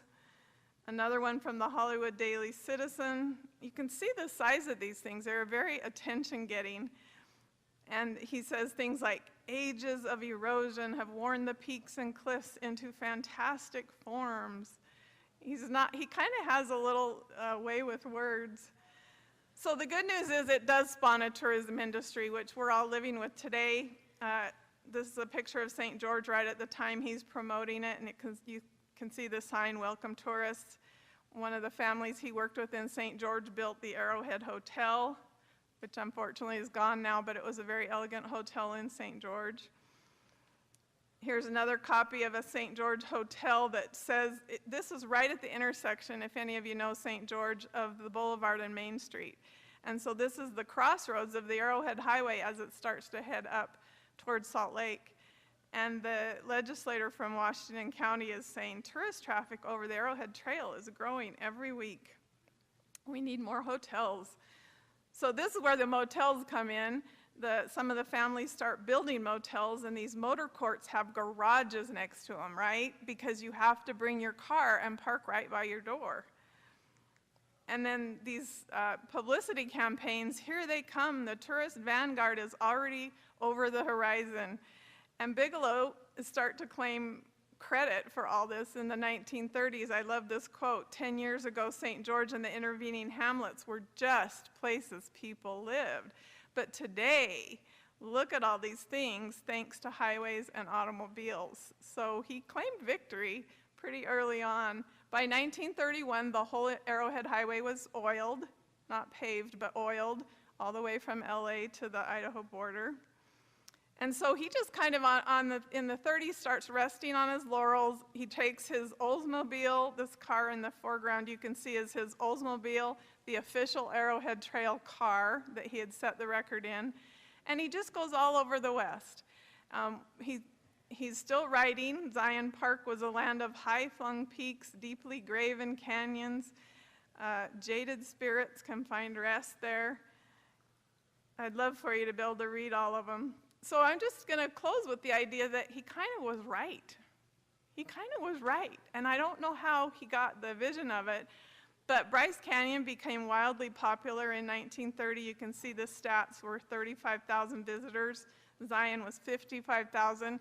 Just to put it in perspective, St. George had 7,000 people living in it, and this was the number of tourists that would come through in 1930. Today, of course, it's in the millions. So I looked for a lot of people that might have known him and written about him during the period he was active, and I just give you a couple interesting quotes. This is from the head of the Beaver Press. So I get the sense Bigelow went through every town, stopped, talked to the newspaper editor, talked to the head of the Chamber of Commerce, talked to the hotel owners, and then wrote an article so that you can just chart his progress. But this guy says, boosting is his business, and always road boosting at that. It is safe to say he pioneered more roads, desert roads, than any other man. And then this guy, Howard Pulsifer, was a garage owner in Mesquite in the 1920s. And he says, this is how Bigelow would work. He'd drive off with all the things in his car to help someone, some poor tourist that had gotten stuck, and he'd contact anyone along the way that thought would help him build a bridge across a wash. So I really get a sense of the guy that he was determined, that he was passionate. He did it his whole life. He never really looked back at Illinois or even Southern California. He asked to be buried in St. George. He and his wife are both buried there in the St. George City Cemetery when he died in 1958. I think it's tempting to define his legacy with numbers like, road miles paved or visitors to the parks or tourism figures, but the thing I want to leave you with is this is a guy who found a place he loved and brought other people to it. And to me, that is really the essence of tourism and transportation in the West. I think the power of his influence is felt with all of us that drive the roads and look for new places to find. And so in that sense, I think we're still following his taillights. Thank you very much.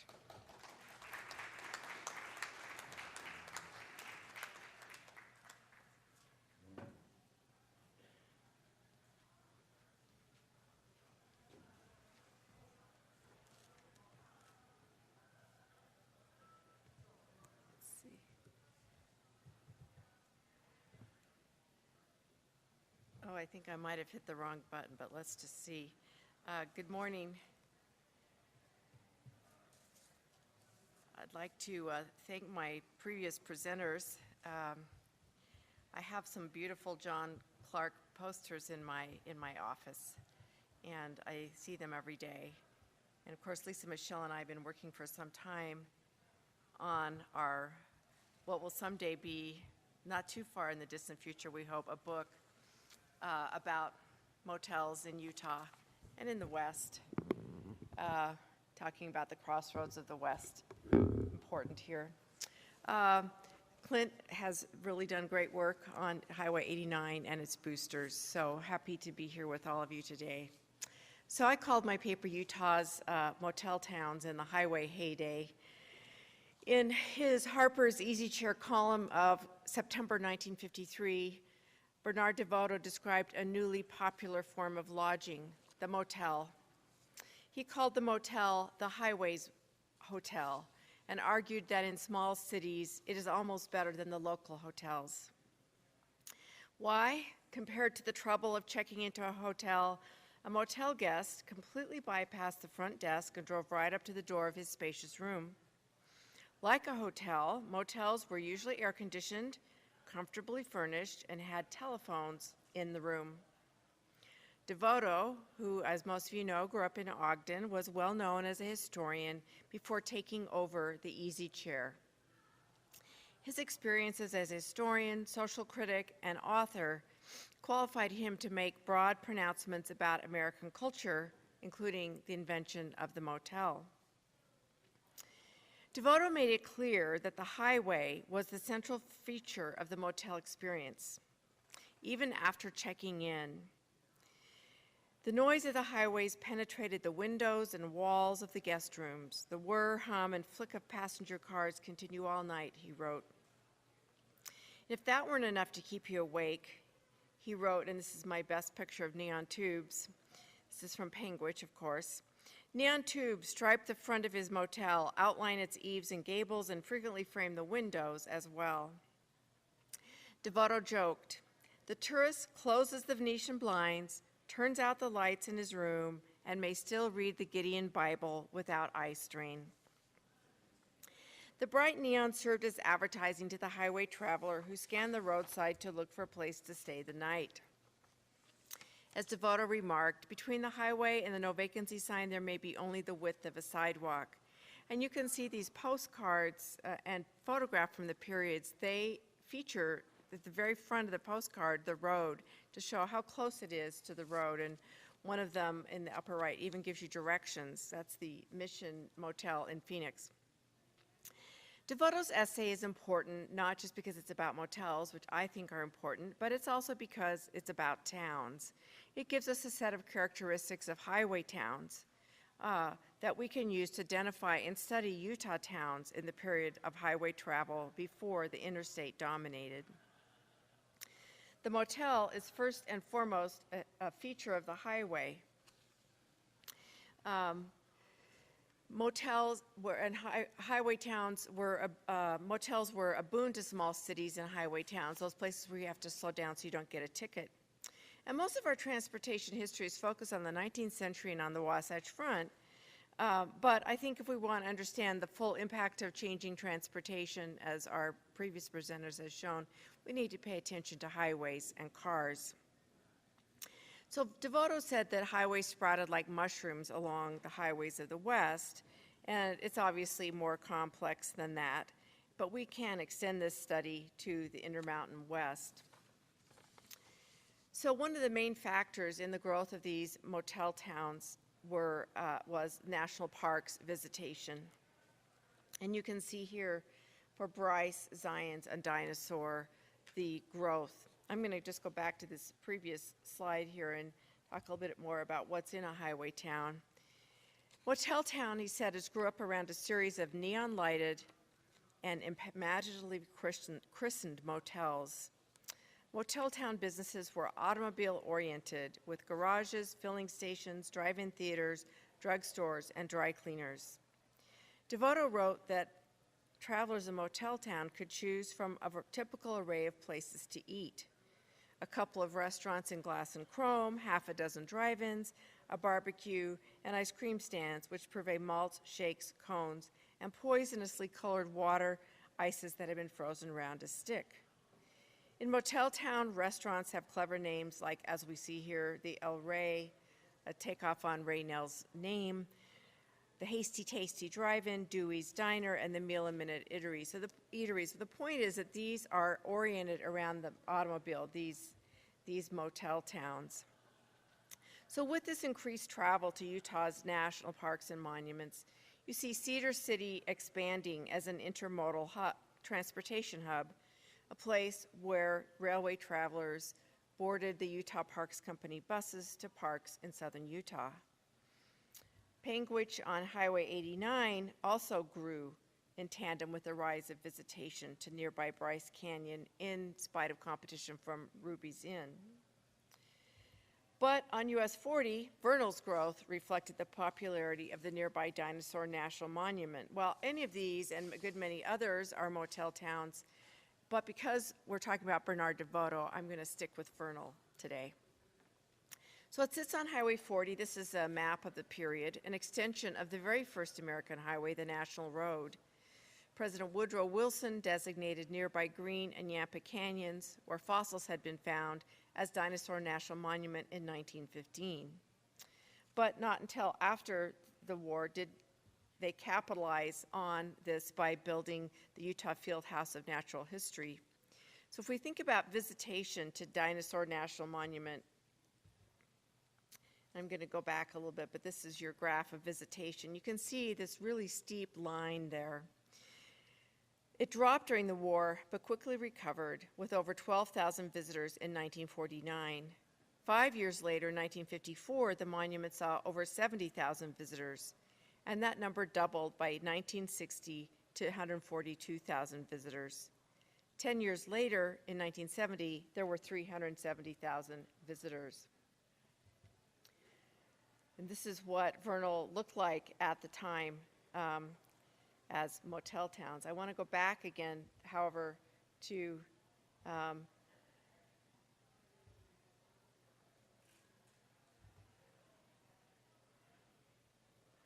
this is not my usual computer, so you're just going to have to put up with me here, to the Echo Park Dam controversy.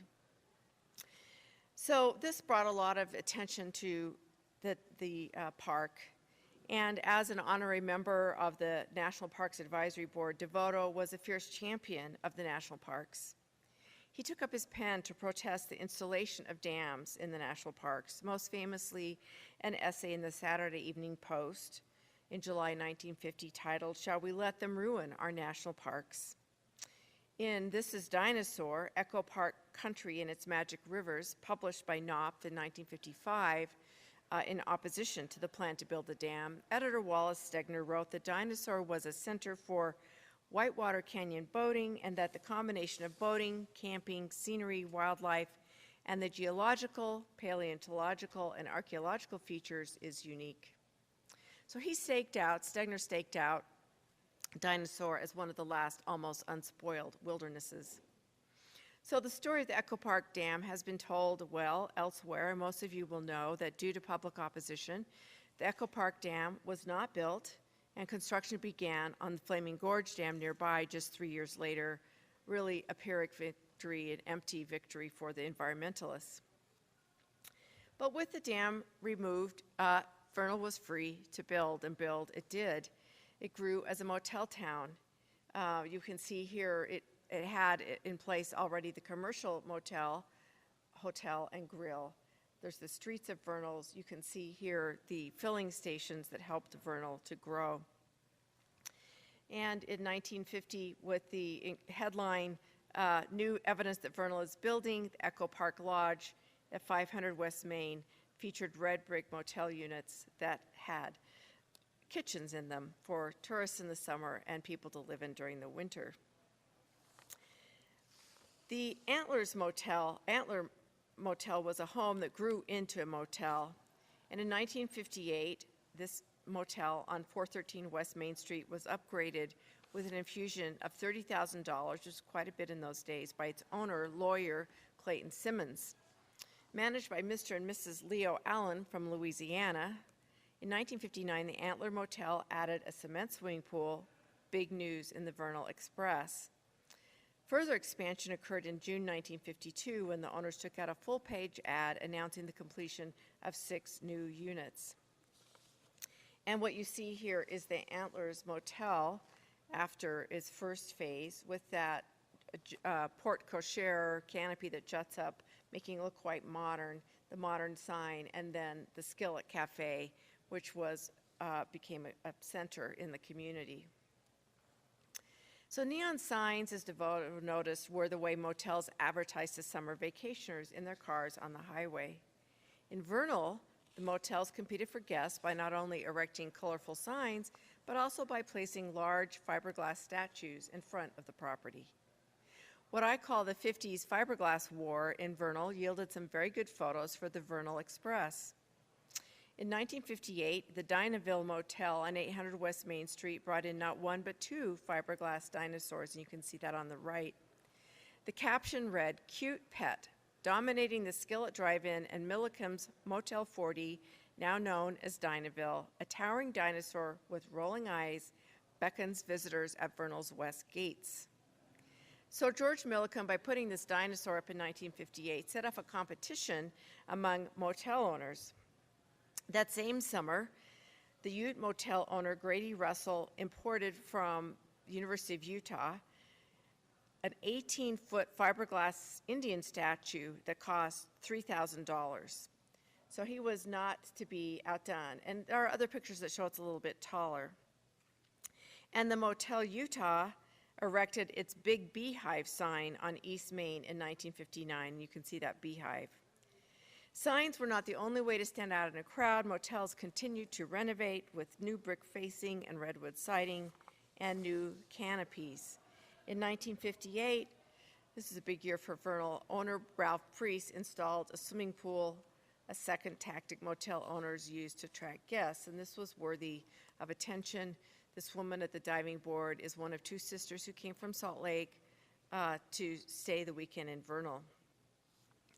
The last of the fiberglass wonders went up in 1964 at a hotel formerly called the Rest Haven. And I want you to take a look at this picture and see what's happened to the motel by making it the Tiki.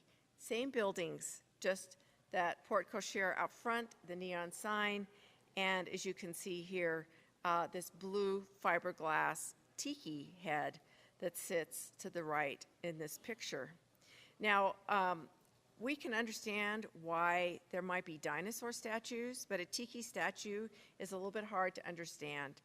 But I will tell you that the Tiki motel craze took the country by storm right after the admission of Hawaii in 1960 as a state. and I think Vernal was just late to the party. So these owners appear to be independent, but a few affiliated with national associations. The Red Cloud Motel at 248 West Main was the only establishment listed in the Best Western Guide in 1965. And you can see by then they had built a new pool, a new porch, sun deck, and they had added units, offering amenities that allowed them to meet the Best Western standards. And I just love the colorful wind panels around this. It just really puts this picture at a precise date and time.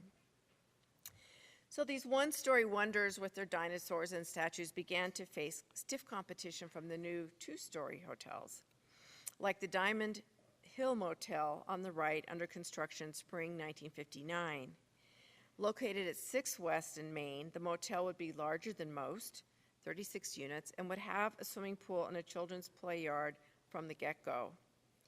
In 1972, Weston Motels purchased the Red Cloud Inn on the left, sign of the decline in local ownerships of motels. The new owners raised the Enco service station to make room for an expansion, including sun deck and parking lot. So if we were to summarize this growth of motels in Vernal in the 50s and 60s, we would call it swimming pools and statues. News accounts don't say much about the increasingly fine amenities of carpeting, phone, and televisions, but swimming pools and fiberglass statues sold papers. As motel owners added units to meet demand, they relied on local building trades and probably local money to keep their business profitable. As the chains came in, instead of promoting a distinctive local culture, dinosaurs and utes and beehives, their success was built on sameness, a brand that could be recognized anywhere and everywhere across America.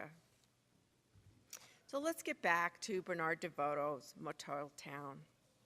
As our session chair Clint Pumphrey's article on the boosters of Highway 89 shows, these towns did not just sprout like mushrooms along the highway. Promoting motel towns was a lot of work done by Bentley Mitchell and Logan with the 89ers, and Ray Nell in Cedar City and Best Western, and the Whitwer family in St. George. Without a local healthy US 40 Highway Association, the Vernal motel operators were unlucky. But they lost no time in promoting Vernal as a destination through state associations.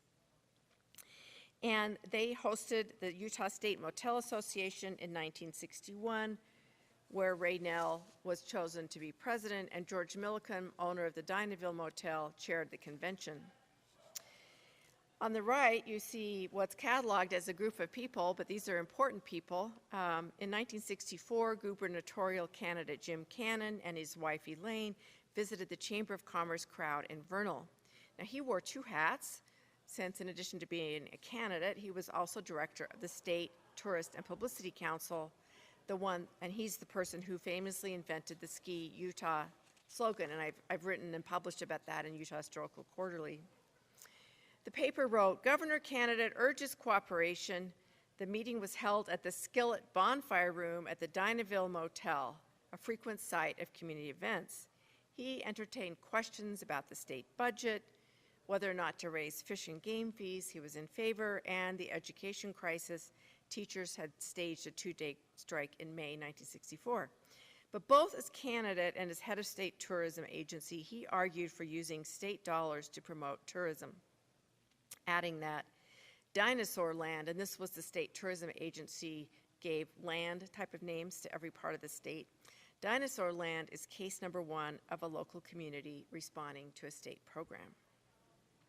And then you see here on the left, the Vernal Motel Association newly elected officers in 1966.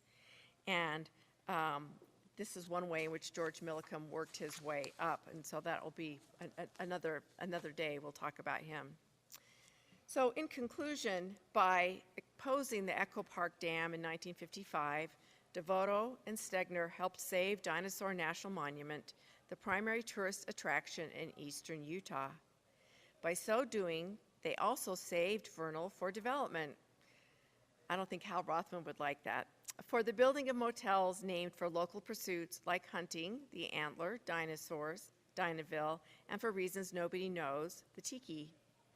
Without a secure future for water recreation, the business community of Vernal might not have built the motel additions, dug and cemented the swimming pools, and most curiously, put up those weird fiberglass statues. While Vernal remains unique in its love of outsized fake dinosaurs, you see the one they've adopted, the Dinaville Motel and Cafe has now been painted pink and is the Vernal Town welcoming sign. Future research on motels in the West will likely confirm what Devoto wrote. Motels were at the heart of the highway town. Sadly, Devoto died of a heart attack in November 1955, just a few weeks after the decision to kill the Echo Park Dam project. Had Devoto lived long enough to stay a night in Vernal Motel Town after 1958, I think he would have been delighted with the dinosaur statues. Thank you.